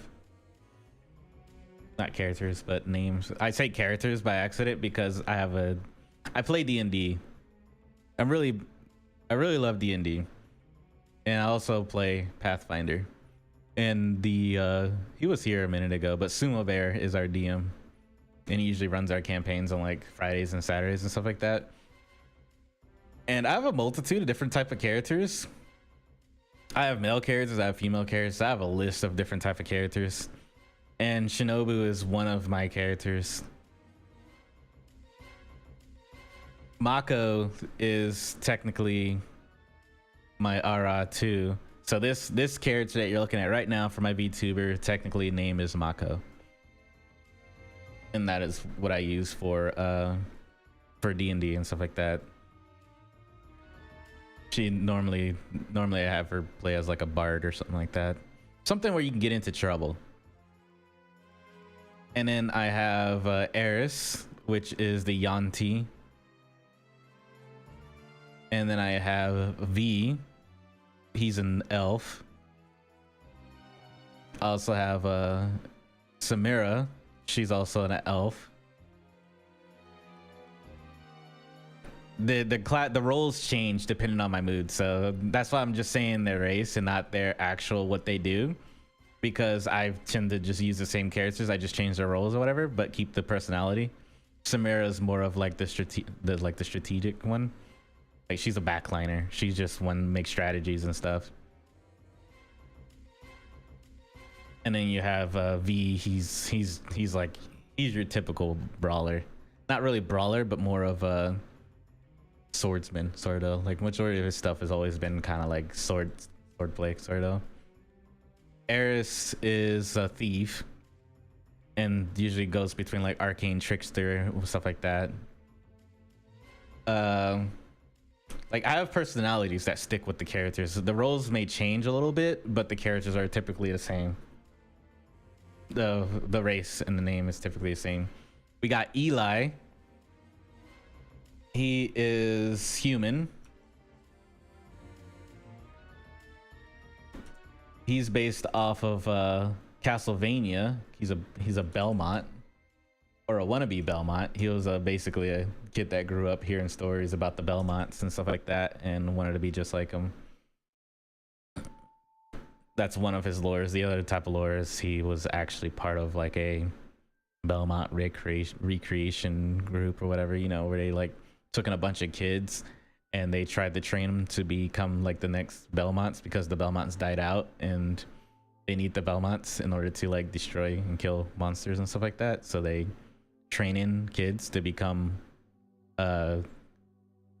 monster and demon killers and stuff like that. So he was raised in that type of I wouldn't say military religious group or whatever. So there's that. And then there's the lore changes too. It really just depends on my mood.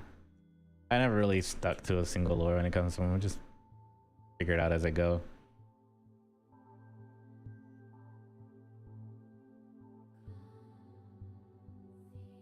And yeah, D&D.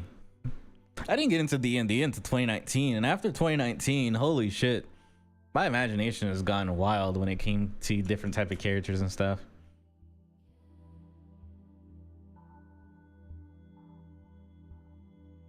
But Eli's cool.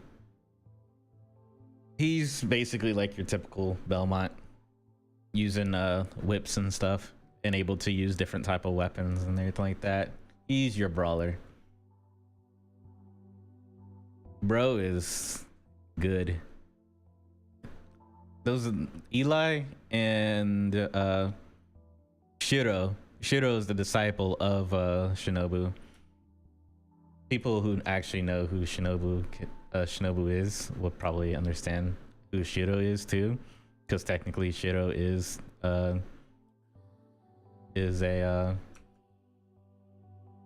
what do they call him? A servant, a minion. I don't know. What do they call when a vampire turns another person into a vampire and that person is like kind of like serves them in a way? It's not really like a disciple or anything like that, but technically Shinobu is like is a vampire, of course, and she turned, well, I guess it would be a servant, but I was trying to figure out somewhere it's not really like a servant, you know. But Shinobu is a vampire based off of the Bakemonogatari series. And she turns Shiro into a vampire in the actual series.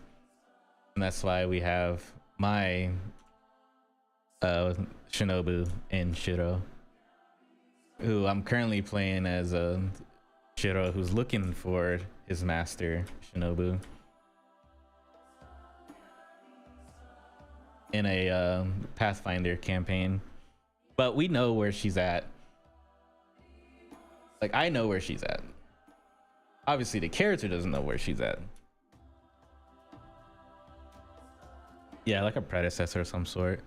But isn't it like if you killed the no, it depends. I know there's different type of vampire lore or whatever like that, where if you killed the head vampire all the others would die.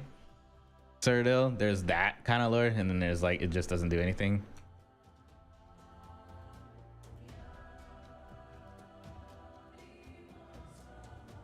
But they're Daphnirs in the world of D&D and in the world of Pathfinder. They are Daphnirs. That is the closest you're gonna get to a vampire without homebrew and stuff. Being a Daphmir in Pathfinder is hard as fuck. I'm gonna be honest. You can only heal by negative energy. If you choose the wrong sub race of a Daphmir, you're gonna become light sensitive. So you're gonna need like special glasses or something like that, or you're just gonna be blind as fuck for majority of the time. And we're not even gonna get into the whole well, they don't, certain ones do take damage under the sun, but mostly it's just blind. It's just the light sensitivity. And Jiro has dropped once so far in this campaign, but luckily I have this ability, this perk called Beaten Not Broken from Pathfinder. And so what happens is if my HP drops below 0, I stabilize. I automatically stabilize.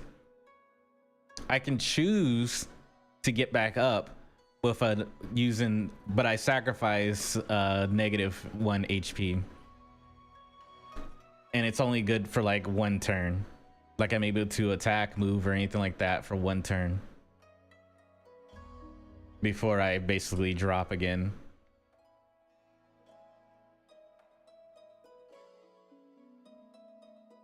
So I have that ability, and I've used it once, and you can only use it like once per day.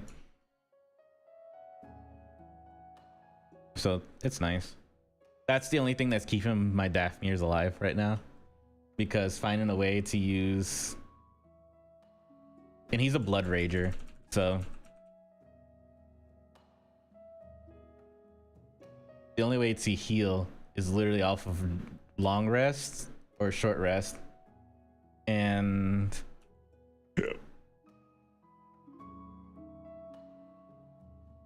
negative energy, which we ran into a boss that uses negative energy, and that was the best experience of my life, because it was like roll to try to evade it, and I was like, Wait a minute, is that negative energy? Nah, I ain't moving out the fucking way. Hit me with that shit full force. I hope that it's like a 6d20. Roll that shit. Heal me up. And I also bluffed when he hit me with it. I was like, I rolled a for a bluff, which was pretty poor, by the way, to be like, oh no, I'm taking damage, so that way he could keep hitting me with it. I wanted him to keep hitting me with that ability, which honestly, horrible idea, by the way, because I think I fooled him. I think I got it. I don't know if it worked or not, but he did cast it again when I was laying on the ground, supposedly dead, quote unquote dead, because I stabilized. So I was technically, while he was, because it was an AoE ability, so it's anyone within the blast range. So even while I was laying there pretending to be dead, he was healing me.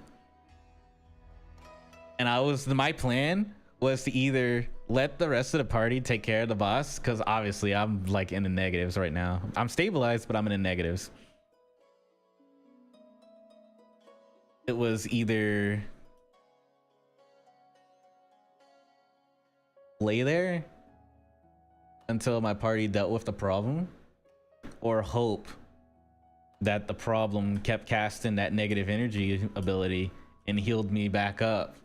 And then I was gonna get back up and fight him again. But they ended up beating the boss before I could heal all the way. And then my character just nonchalantly stands back up and was like, good job, guys. And wobbles over to a corner to lay down. And everyone's like, you're alive? What the fuck? I was like, oh yeah, I'm good. That was the first time I had demonstrated that ability. So it kind of caught my party off guard when the person that they thought was dead just gets up. I was like, good job, team. After not doing jack shit. But actually I did a lot. He's been heavy hitting like pretty hard. And the only reason I dropped was because I was surrounded by fucking zombies. And if you don't know anything about Pathfinder, there's a thing called flanking where you can initially just take more damage from getting flanked. And since I was surrounded, they were literally trying to pummel the shit out of me. My AC was high. So it was hard to hit me, but when they did hit me, it fucking hurt. And I only had 21 max HP. We're only like level 2. So I have 21 max HP. And I'm being chugged down by like 7 of these creatures that are completely surrounding me with the flank bonus that they're getting. I was gonna drop eventually, but I wasn't gonna drop free. I was gonna take some with me, which I was cleaving through their asses when they hit. When it hit, I killed. I was two-handing a fucking claymore.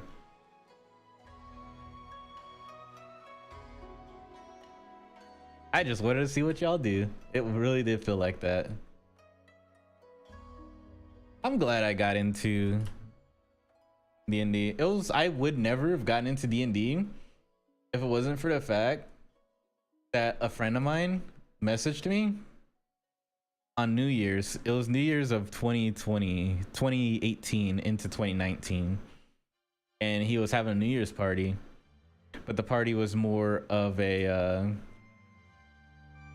get together, and they had like a D&D campaign or whatever. It was a one shot. And he was like, yo, we need more people. Do you want to play? And I was like, I've never played D&D before in my life. Like, oh, that's fine. So they invited me over. And I was never really interested in D&D at the time. Like, I liked games and JRPGs and all that stuff, but I wasn't really into D&D. Like, that wasn't my interest. But I had nothing better to do for New Year's. I was sitting at home. A friend asked if I wanted to hang out. I said sure. Went over to their house, to a friend of his friend's house. A friend of my friend's house to play D&D. And they taught me how to play and all that stuff. And I had a lot of fun. And then after that, I just became addicted.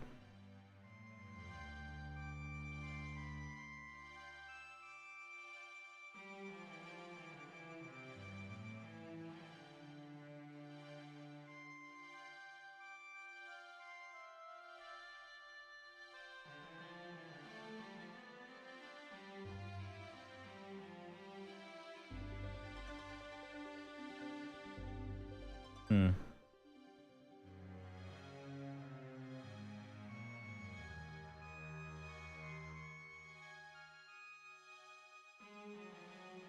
No regrets. Now I'm at the point where if anyone is like ever like, hey, we have this one shot and we need a person, you want to play? I'm like, hell yeah. I always got time for D&D if I'm not working. I make room in my schedule for D&D as long as it's like after I work, because I usually work from 3 to 7 p.m. Monday through Friday. But if it's like after I work, I'm always down. Pretty much. Let's have to wake up the next day. Not I stream, and I stream in the mornings. Not as down as I used to be, but I definitely would make a little room for it, especially if it's a one shot. If it's a one shot, then yeah, I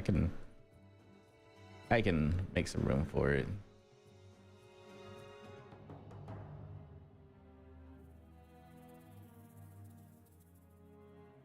I like D&D.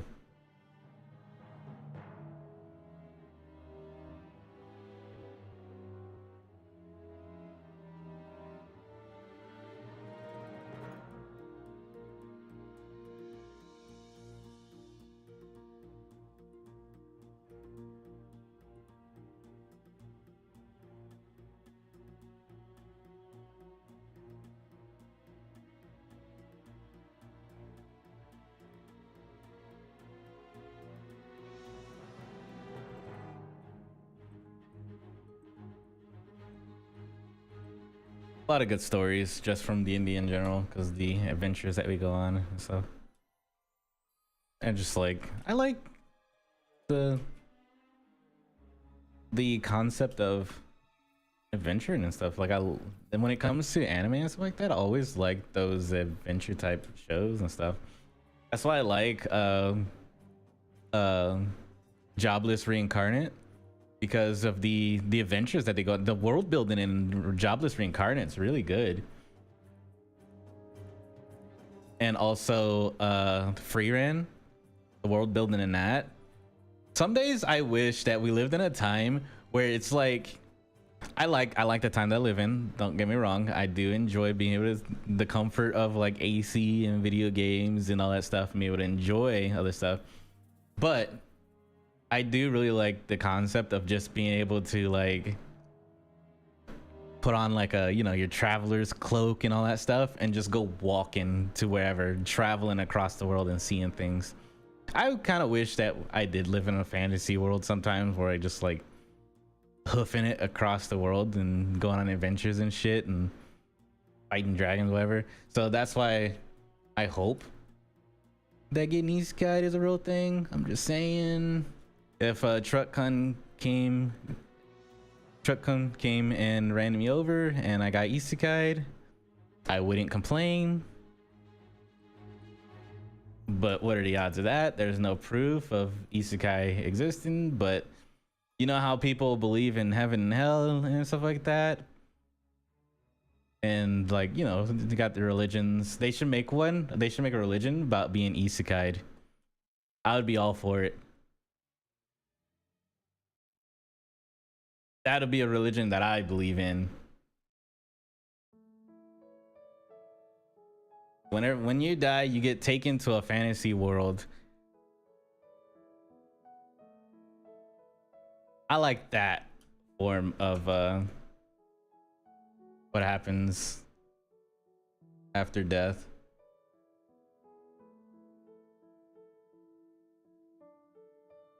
Let me believe in that.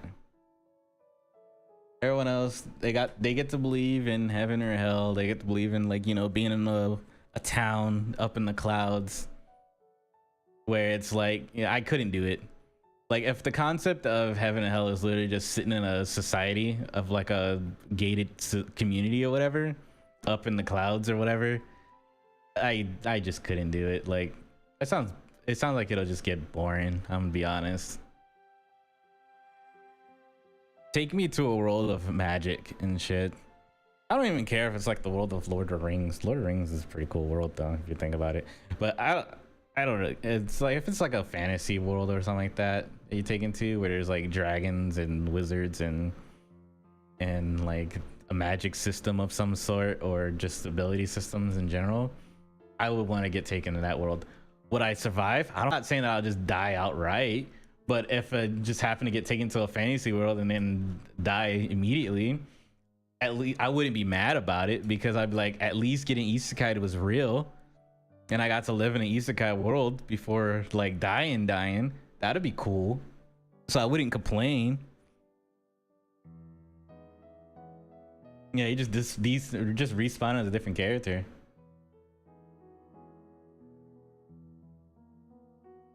I would have no complaints.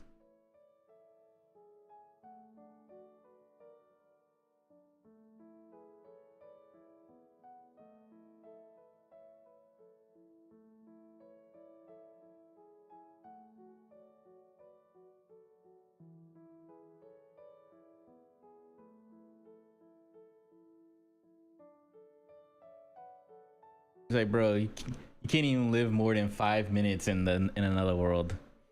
So that's always like the thought process. It's like, okay, so you get isekai to this fantasy world that you always wanted to, but what if you die immediately? Like, what if you, because you're living in this fantasy world, what if your hometown gets attacked by some creature and you end up dying like immediately within not even 5 years, but 5 minutes after being birthed? And it's like, well, that's just the way it is, I guess. I'll accept it, but I'll be like, damn, if only. It was just the fact that the possibility of isekai, knowing that isekai was real, is enough for me.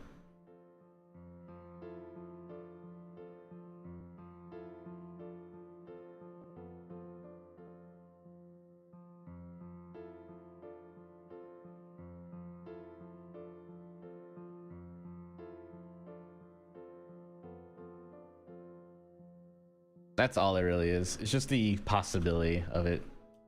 If it happens, I'd be like, fuck yeah. It's a real thing. It's fucking awesome. Literally dies 5 minutes later. But hey, it was a real thing. If I survive, that's just bonus points at that point.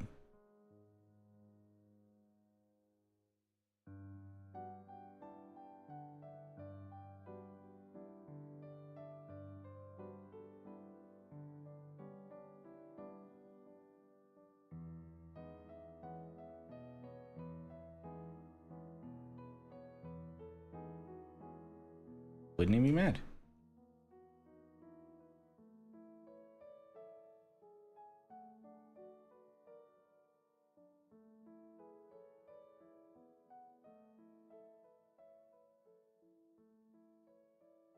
Start a new religion.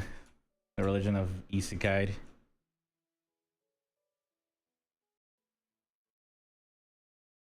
I got one follower already. Grim, welcome to the church of the isekai.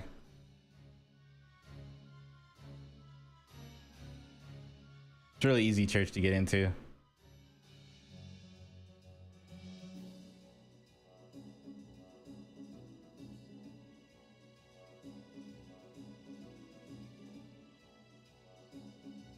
Technically, the naked rogue.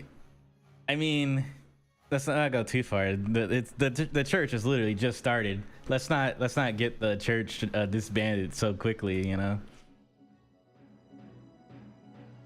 Let's wait a while before we get the fanatics.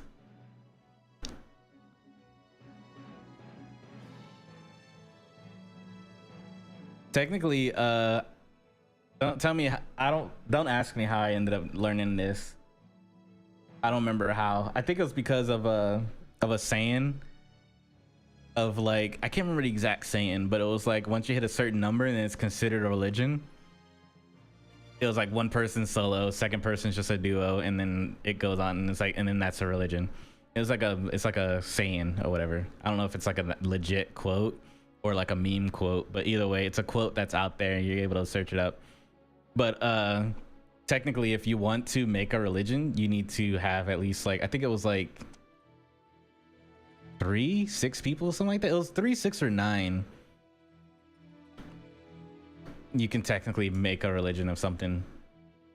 Anything could become a religion if you have a certain amount of people following it, like legally in the state, in not the state of Texas, but in the US. But you have to get like a thing. If you're gonna make it like an official thing, you have to fill out some paperwork and stuff. You have to have a certain amount of followers, and it's like really small.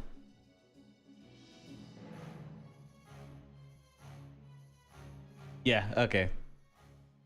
I'll go with 3 just to be safe.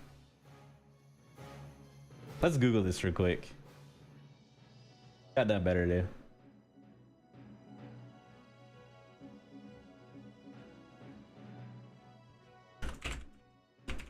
How many people to legally make a religion? 2 people. Yep, a leader and a follower.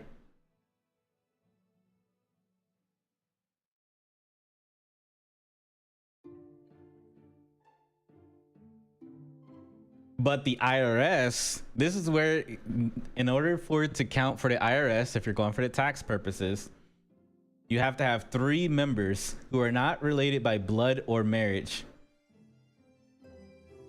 if you want to make an official church. D&D is fun, Anna. I would definitely check it out sometime. If you ever get the chance. Or ever know people that play it. It's extremely fun. You should definitely check it out.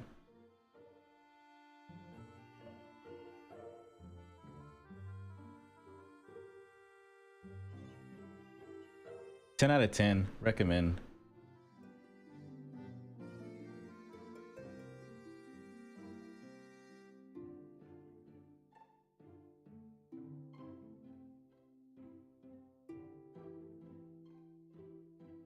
But yeah, you only need 3 people to legally make a IRS legally make a religion. That's wild. Start that the cult of the Isekai. I mean, Church of the Isekai.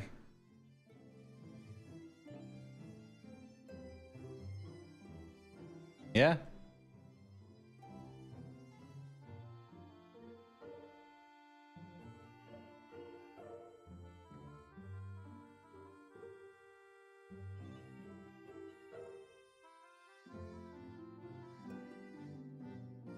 Learn something new every day.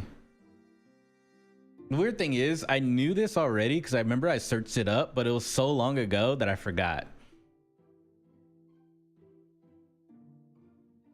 And the reason I searched it up was because of a saying that I heard. And I was like, that can't be true. And then I looked up the saying, and then I looked up the actual requirements to make a religion.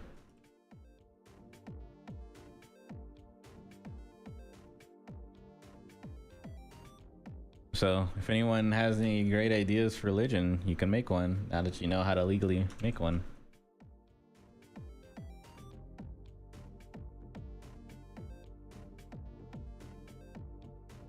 I think there would be a lot of people on board for a religion based around isekai, getting isekai'd. But it's like, how would that even be like how do you preach that? Like, what would the sermon look like? Is it just watching a bunch of isekai anime? It's like, today we are watching Reincarnated as a Slime. So that way, if you're ever reincarnated as a slime, you know exactly what to do.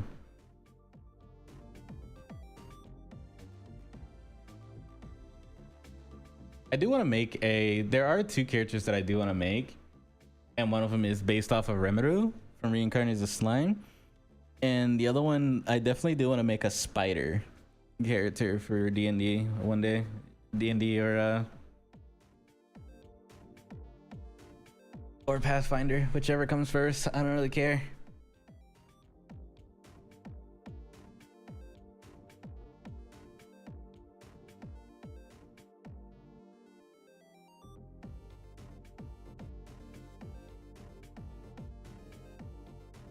I'm just LARPing. You know, there are so many paths that I could have gone down in my life, and LARPing would have definitely been one of them, but more of like a professional kind of way. Like, I know there's LARPing with like the foam and stuff like that, but I would have, if anything, I would have definitely, if it was possible, I would have gotten into, there's two sports that I would have gotten into. One I can still kind of get into. It's not like I'm old and dying or anything like that. But there was archery, which is the one that I can get into now if I wanted to get into it. I always was fascinated and enjoyed bows and stuff like that. So getting into archery would have been like a really cool hobby to get into. And then the other one would have been kendo. With swords and stuff.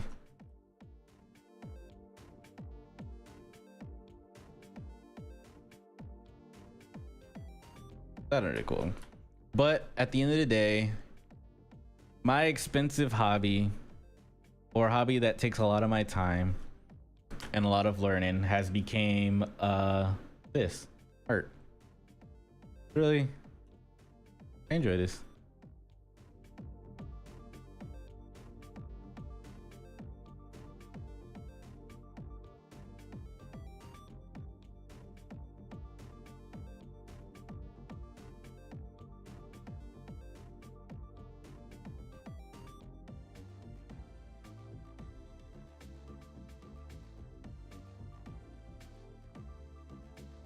It's always good to find like a hobby.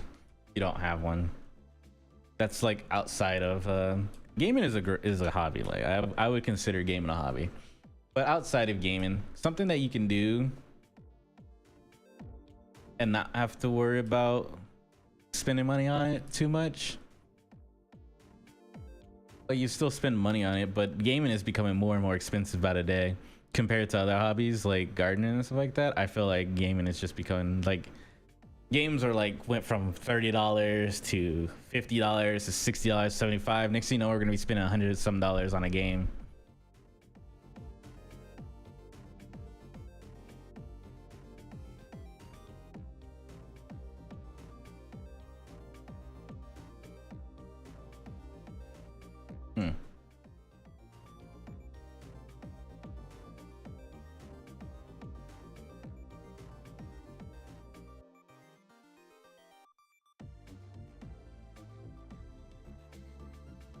And that's like my other hobby. Gaming is my other hobby.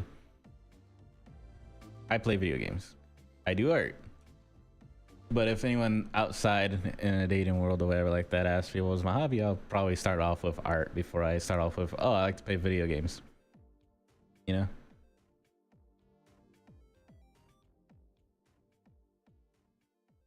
Gotta lead with that.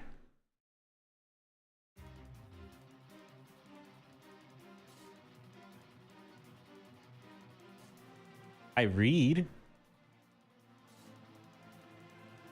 but I don't read books. Hey, light novels. I read a light novel, but majority of my reading is usually consists of manga. I read every night. I read manga every night. I'm actually gonna start reading. There's this one series that just got animated, and I thought it was pretty funny, and it's called The Fable.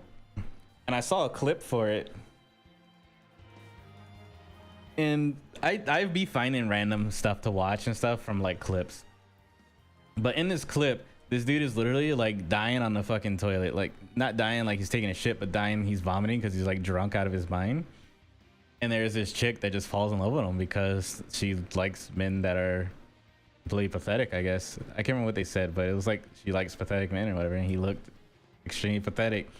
And she was like, oh man, I wonder how he's gonna come out from the bathroom. You hear him like stumbling around and breaking shit on his way from the bathroom. And then he comes out and he's like, he comes through the door backwards. She's like, oh my God, he's backwards. So it's like a comedy, sort of. And he like stumbles over to the counter and literally falls down to the ground. And the bartender's like, oh my God, it's alcohol poison. And she's like, get a taxi. And he's like, no, get a fucking ambulance. Because she's like completely in love with this guy at this point. I was like, man, this is funny. I want to see where this goes. And apparently it's a funny series. Like it's a funny series from my understanding.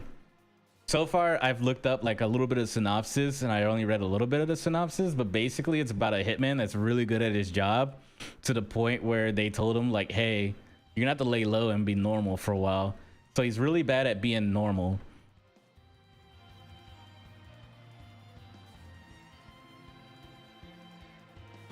And so that's pretty much the gist. It's like a hitman that's trying to live a normal life.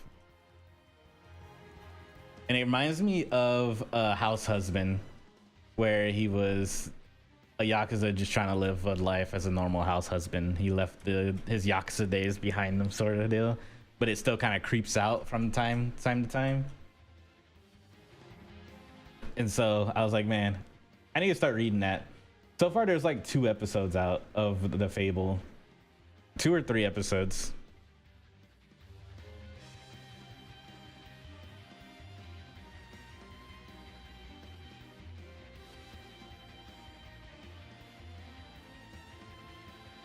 And I am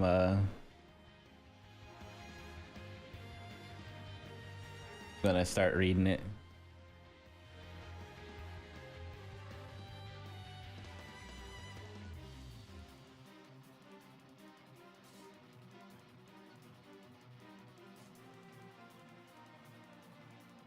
Emotional damage.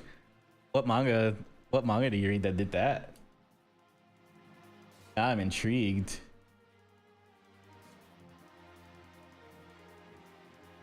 I might end up reading it. I'm always down for like recommendations for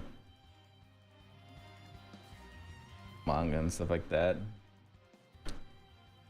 There's a lot of the stuff that I read will typically, I've read some manga. There was one, I was scrolling through Twitter, and it was like manga panels out of context. I ended up reading this whole series. Like it was like 100 chapters, and I read it in a single day. Not a single day, but in a single like week or so. So I was going through it, and it was a rom-com, a harem rom-com. It was, the main character was female, but the guy was her love interest. But she was let me get the name of it real quick.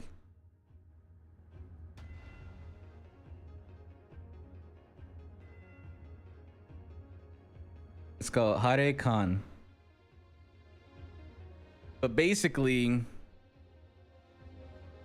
it's about the panel was, this guy was making out with this girl, right, in his car or whatever. They were parked, and there's this other girl that's like creepily looking through the window, and they're like, she was like, who is that? He was like, oh, it's just my wife.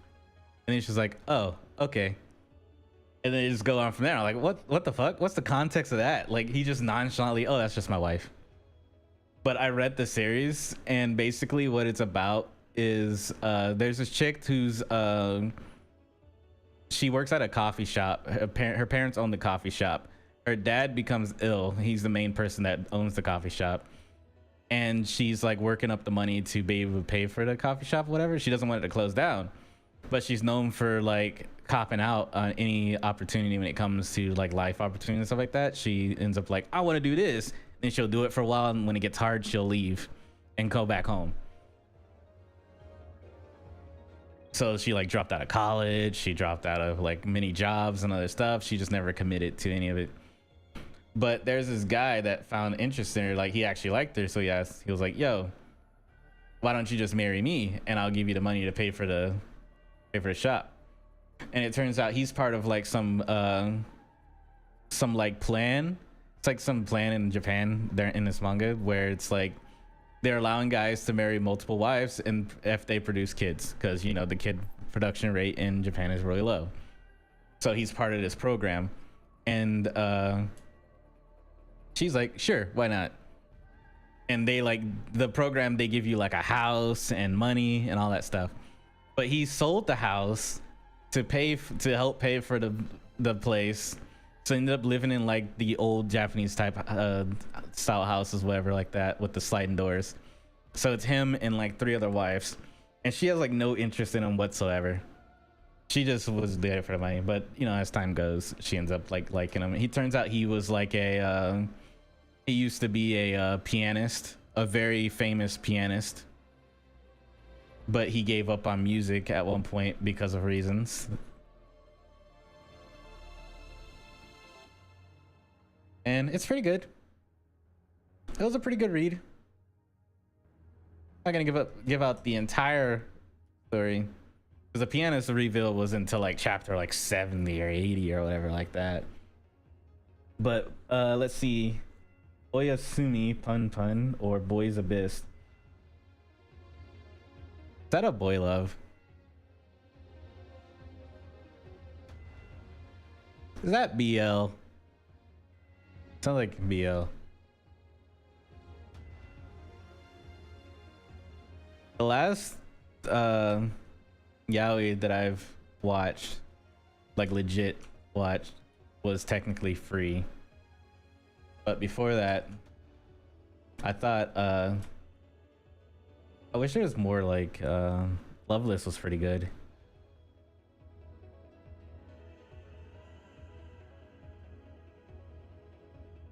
Life, man.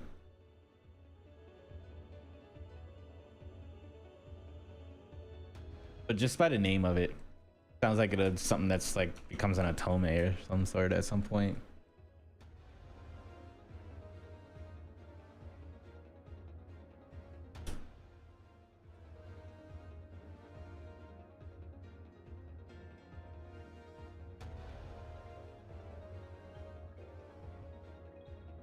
I had to look into it. What's that about? Before I look into it.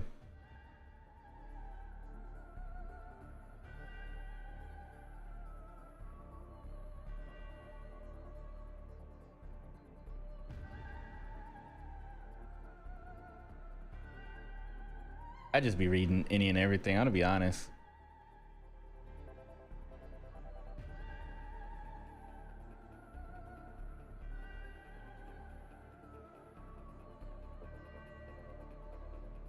Thought this portion was too flat. Oh, I need to kind of round it out.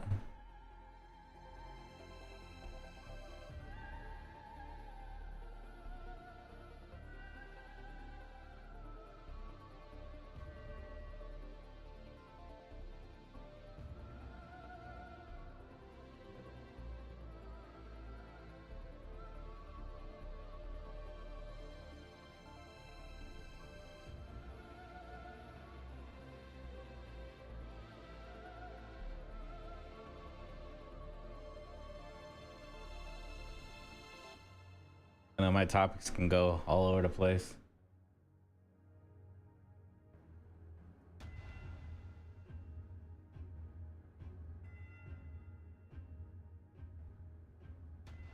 That's too much.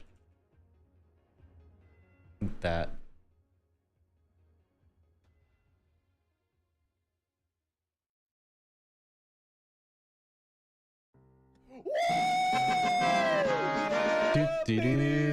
How's it going, Mug?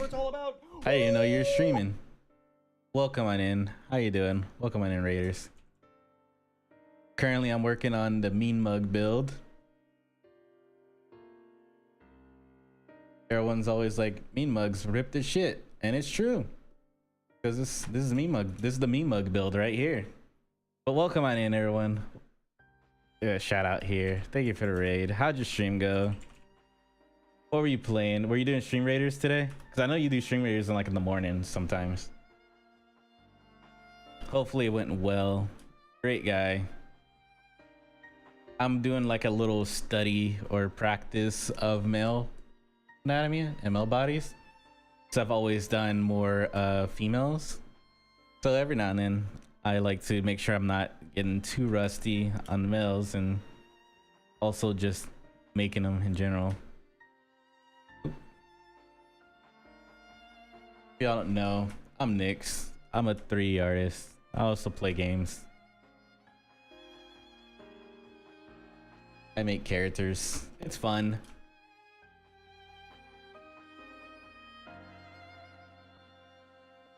we're just chilling and talking about random stuff. I think the current topic is just manga.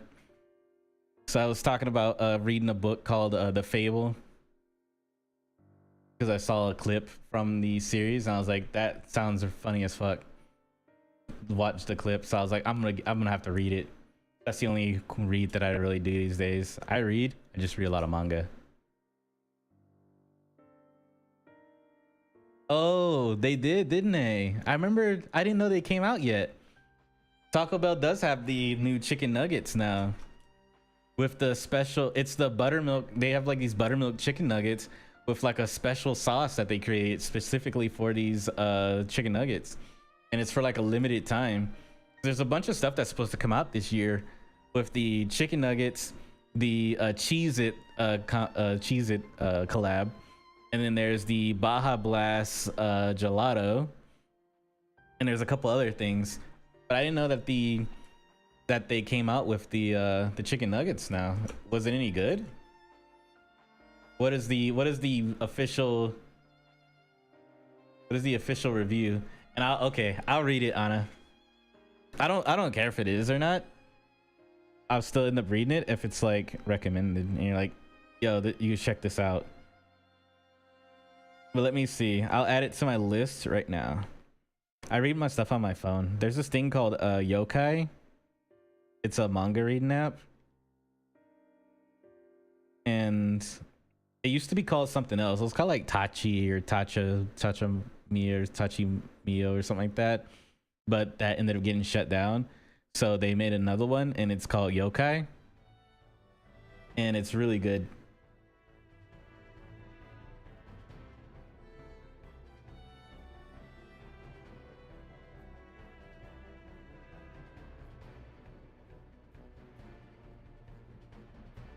Ah, here we go. Shonen no Abyss official. Is it still going? Because I see it has 37 chapters. I'll add it to my little list here. This one has 45 chapters. Which one is it?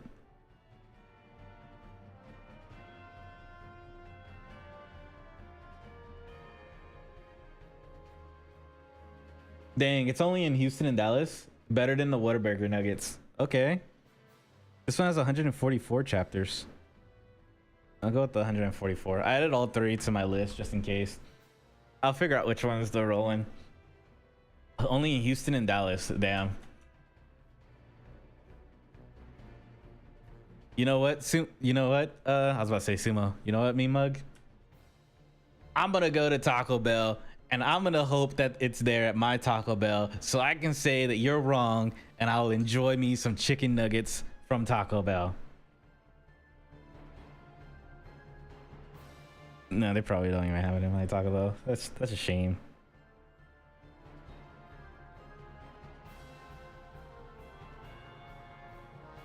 Right now we have nacho fries.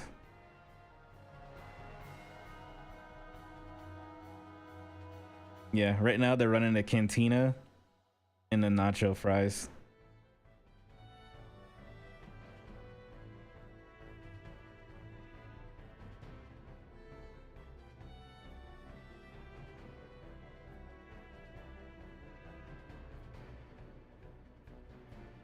Oh shit.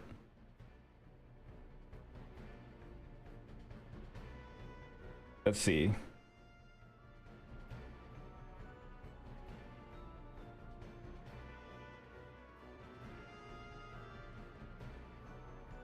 Let's see. I'm gonna click on new. I got the dragon fruit freeze. We got secret aardvark nacho fries.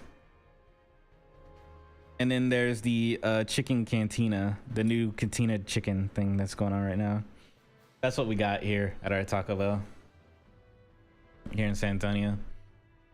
That's a shame. Ain't got no nuggets.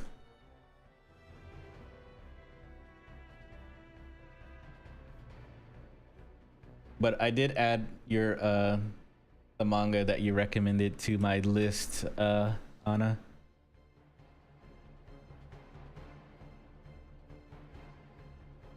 I'll probably read it tonight.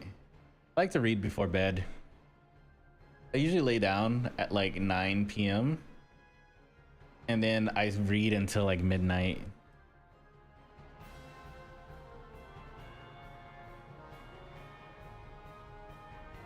And then I go to bed, wake up, do art. Rinse, repeat. Do art, get off, cook. Well, work out, cook, eat, go to work, then play video games for like 3 hours or whatever, and then lay down, rinse, repeat. That's my Monday through Friday.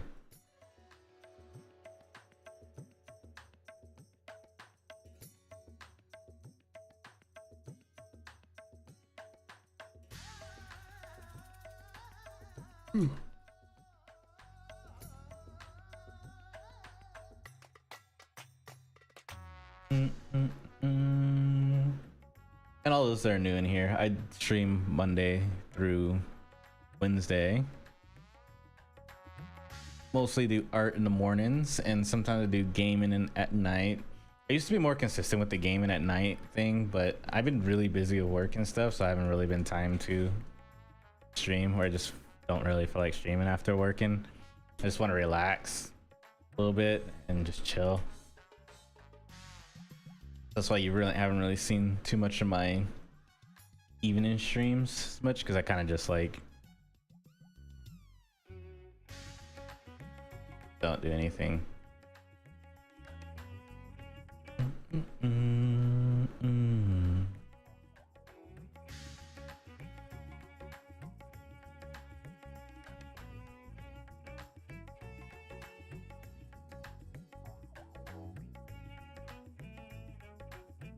Just the way the cookie crumbles.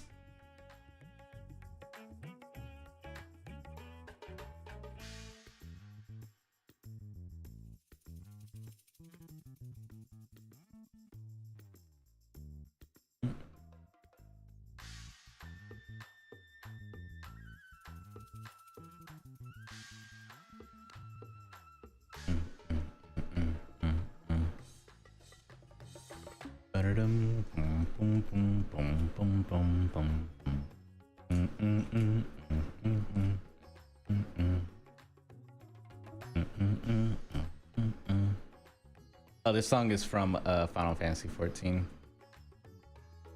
It's from Endwalker.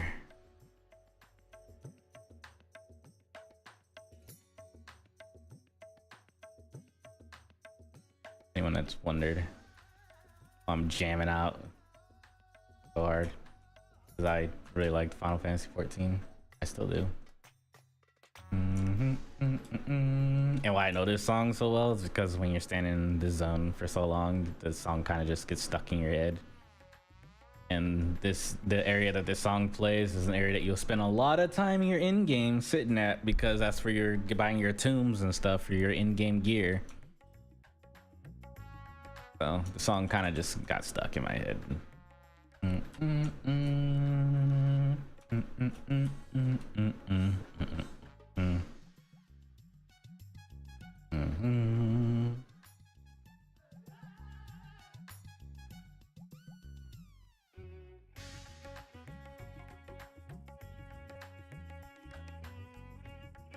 Got that sleeper build. Well, it's not really sleeper at all. You can tell he just ripped his foot. Bro is toned. Y'all didn't know I'm using Mimug as reference. I got like a bunch of photos of Mimug from all angles. That's what we're using today for the character reference for this body.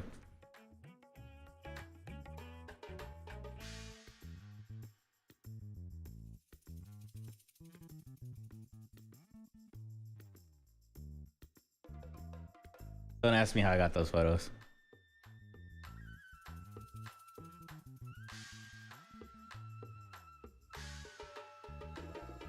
That's a trade secret.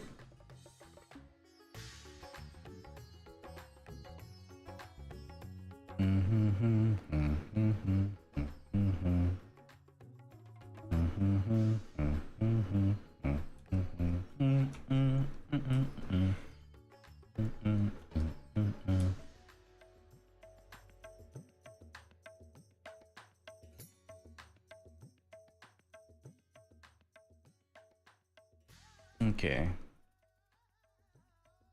Honestly, it's not bad. It's not meeting where I want to. It's not like horrible. Not the greatest, but it's not bad. Like, I'm quite content with it. Definitely a lot of room for improvement, of course, but for what it is, it ain't bad.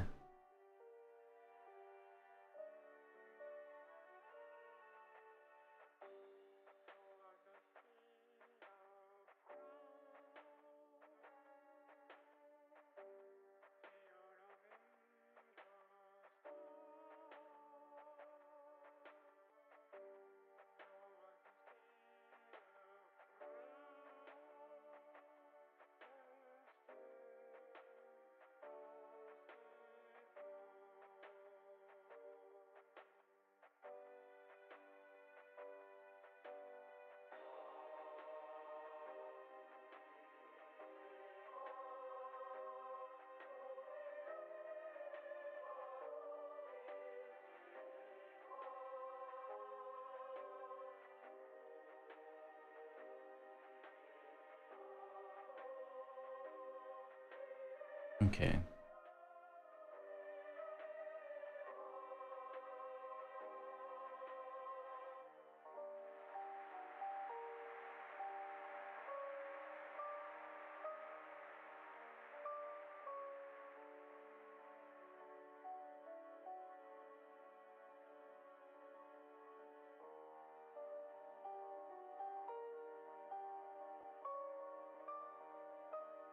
It's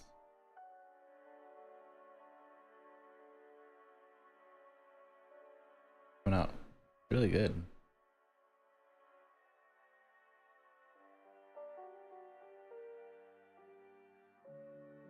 Nice to be able to do something and then be like, yep, still got it. Do something after not doing it for so long and then seeing that you still kind of got it. You know? It's there. But for safety purposes, it ain't there, you know? Oh, there we go. Unless you mean the will of D. Fun fact. For anyone that actually watches One Piece or anything, I have the will of D.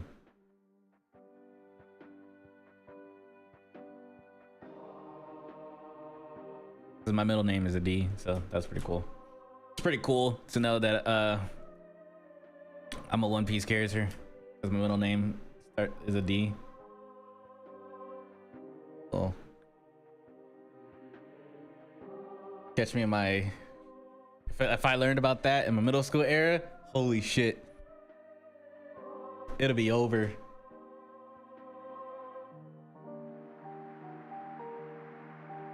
You know, no one knows.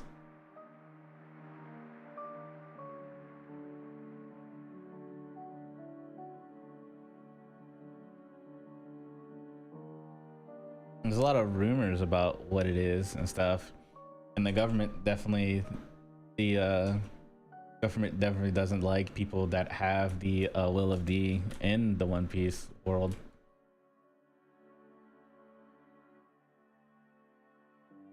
But on the specifics on exactly what the will of D is, no one really knows. There's guesses of it, but I don't think they ever really truly revealed what it means just yet. I could be wrong.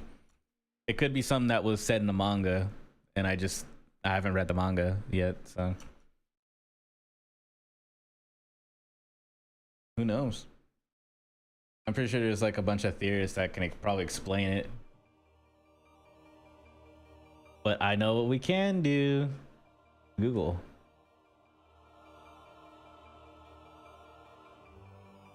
What is the will of D? The will of D is a characteristic shared by many characters in One Piece, signifying a strong desire for freedom and pursuit of dreams, regardless of consequences. Most characters with the name D are unaware of the meaning and implications of the will of D, including Luffy and his brothers Sabo and Ace. There you go. There we go. Joy boy. That's like the baseline for what the will of D is. But no one knows what it actually stands for.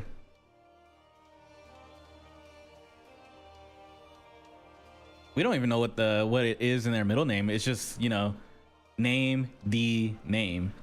And it's like, what does the D actually stand for? Like, what's the name? But no one ever says anything. So anyone with a middle initial of D, welcome on in. Welcome to the club. You now have the will of D.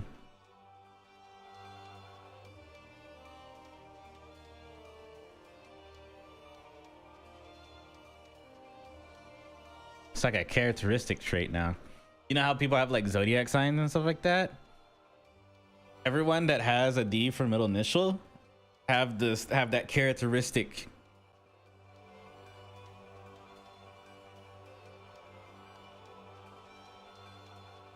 You have a desire for freedom and the pursuit of dreams, regardless of the consequences. I guess I kind of fall in that category because I'm trying to become like a full-time artist, and we all know how a lot of the time they say as an artist, you're gonna be a starving artist. You're not gonna be able to the impossible dream, but I'm pursuing it. And this is before even getting into One Piece or anything like that. Not trying to into it, but for me, I always believed in like I'd rather have freedom over security. And that's like one of the biggest things where people ask like, why did I leave the military sometimes? And I was like, I'd rather have my freedom than security. Because when I was in the military, it felt like I had no freedom whatsoever. I couldn't just do whatever I wanted whenever I wanted. And now I can literally, if I wanted to, I can book a flight and go back to Japan right now if I wanted to. I don't have to ask anyone for permission. I don't have to be like, yo, can I get days off to go? I work for myself. I'm my own boss. I'm free.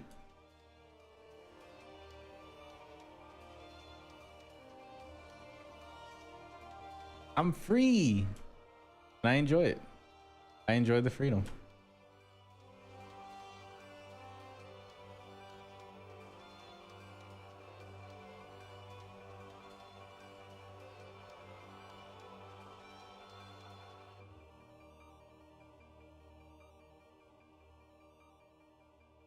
Honestly, not bad.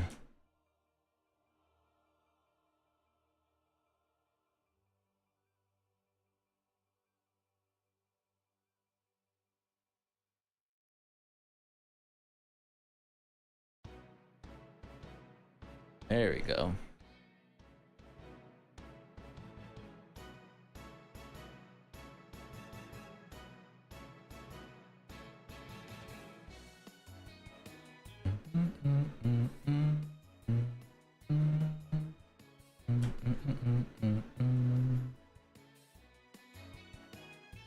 I actually need to get the Final Fantasy VII Rebirth. I've been playing a lot of Stellar Blade. Like, I know I streamed it that one day on Friday because I just felt like streaming it, and I played it for like it felt like 5 or 6 hours on stream because I started around like, yeah, it was about 6 hours. So I stopped at midnight, and I normally don't even stream that long. It was just a pop-up stream that I did on my gaming side, and I played Stellar Blade. But after that, I've been putting in hours every day, pretty much. I've done 32 side quests, and I'm still going. Like, I feel like at the rate that I'm going, I'm probably gonna end up 100% in this game.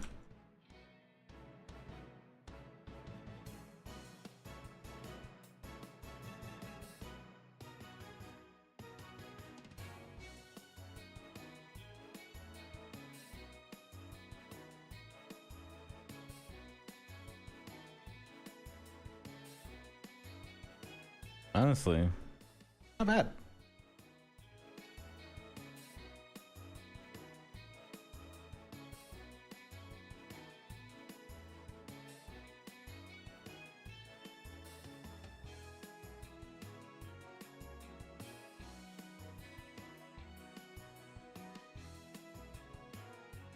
I also like started from scratch whenever I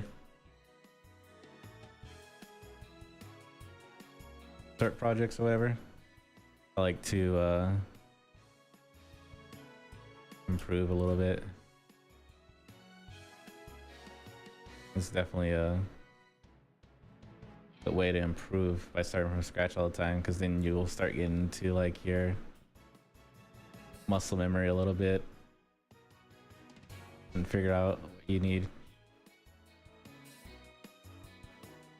I use references no matter what, but sometimes the references are so different from one another. You have to pick what exactly are you gonna use from that reference on your build or whatever, like bits and pieces. Like you might be like, I really like how that person makes, or I really like how this reference piece or that person makes this shoulder blade, but I like the body type of this reference piece. You have to try to figure out how to blend them together when you do build something like that to where it just looks right. And one of my references, it's more sharp. That's why you see this is more sharp than anything else, and I had it like outlined at one point where it was just that. I kind of like that whole sharp look to it, but also don't like the sharp look to it. So I'm kind of like at a crossroads.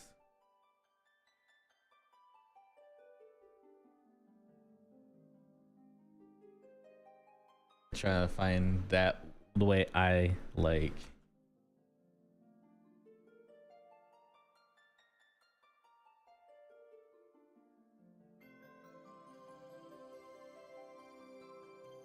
So I'm still like, I feel like as an artist, you're always in that path of discovery, sort of, where you're always trying to discover what your true art style is. And even that, it's always changing, it's evolving as you grow. So I like to test it a bit and push it a little bit further from what I'm normally do. Try to find what is me.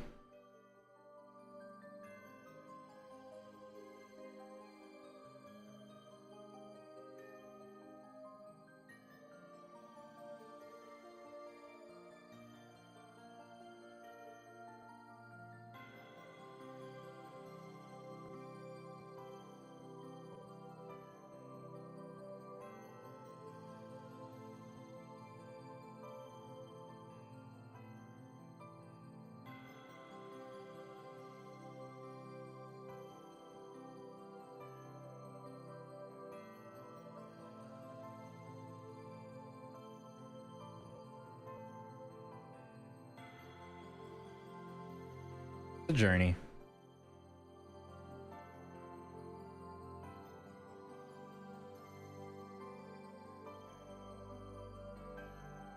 Like I've kind of messed it up and fixed it. Let me go back.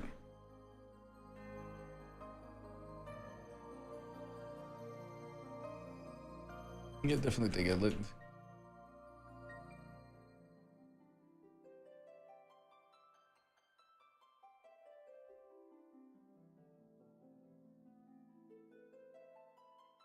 better.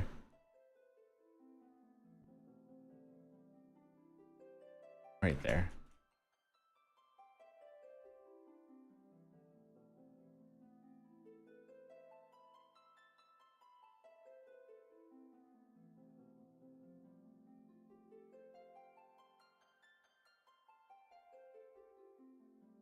Okay. It is about that time. We should be heading out now. At the start, doing my dailies, my IRL dailies. I really do appreciate when that came out today, though. Let's see. We'll move ourselves on over today. Normally, I try to rate when it's not just me. So I check, see where I'm at, and it's like if it's just me, I normally don't rate out. But it's not just me today. It's not me and Shinobu.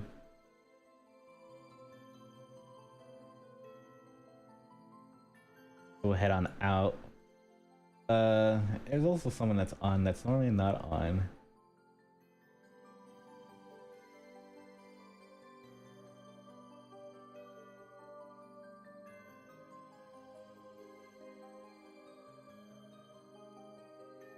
Yeah, he's been streaming a lot more recently.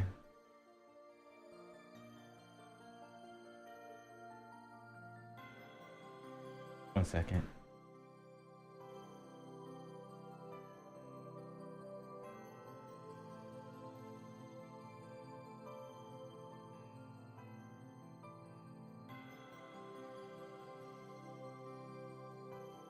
That's neat. But we're heading on over to... I saw it was on random. I got distracted. We're heading on over to Maestro Breaker. As for the YouTube side, I'll just be ending it as usual. I do appreciate when they came out today. I hope y'all enjoyed the stream. We'll be back tomorrow. I'll probably I'll probably keep working on this, but I'll just make a head, like work on making a more male oriented head. I don't know, I'm winging it. My true next project will be 2B. Maybe we'll start working on it tomorrow, maybe not, I don't know. I'm winging it. I go off of how I feel, off my mood. Today I felt like starting the I felt like doing a little practice of male anatomy and stuff like that. Try to figure out where I wanted to go with it. I think it looks pretty solid, honestly. It's not the best, but it's not the worst either, and I'm pretty happy with it, honestly. Definitely put more into the back.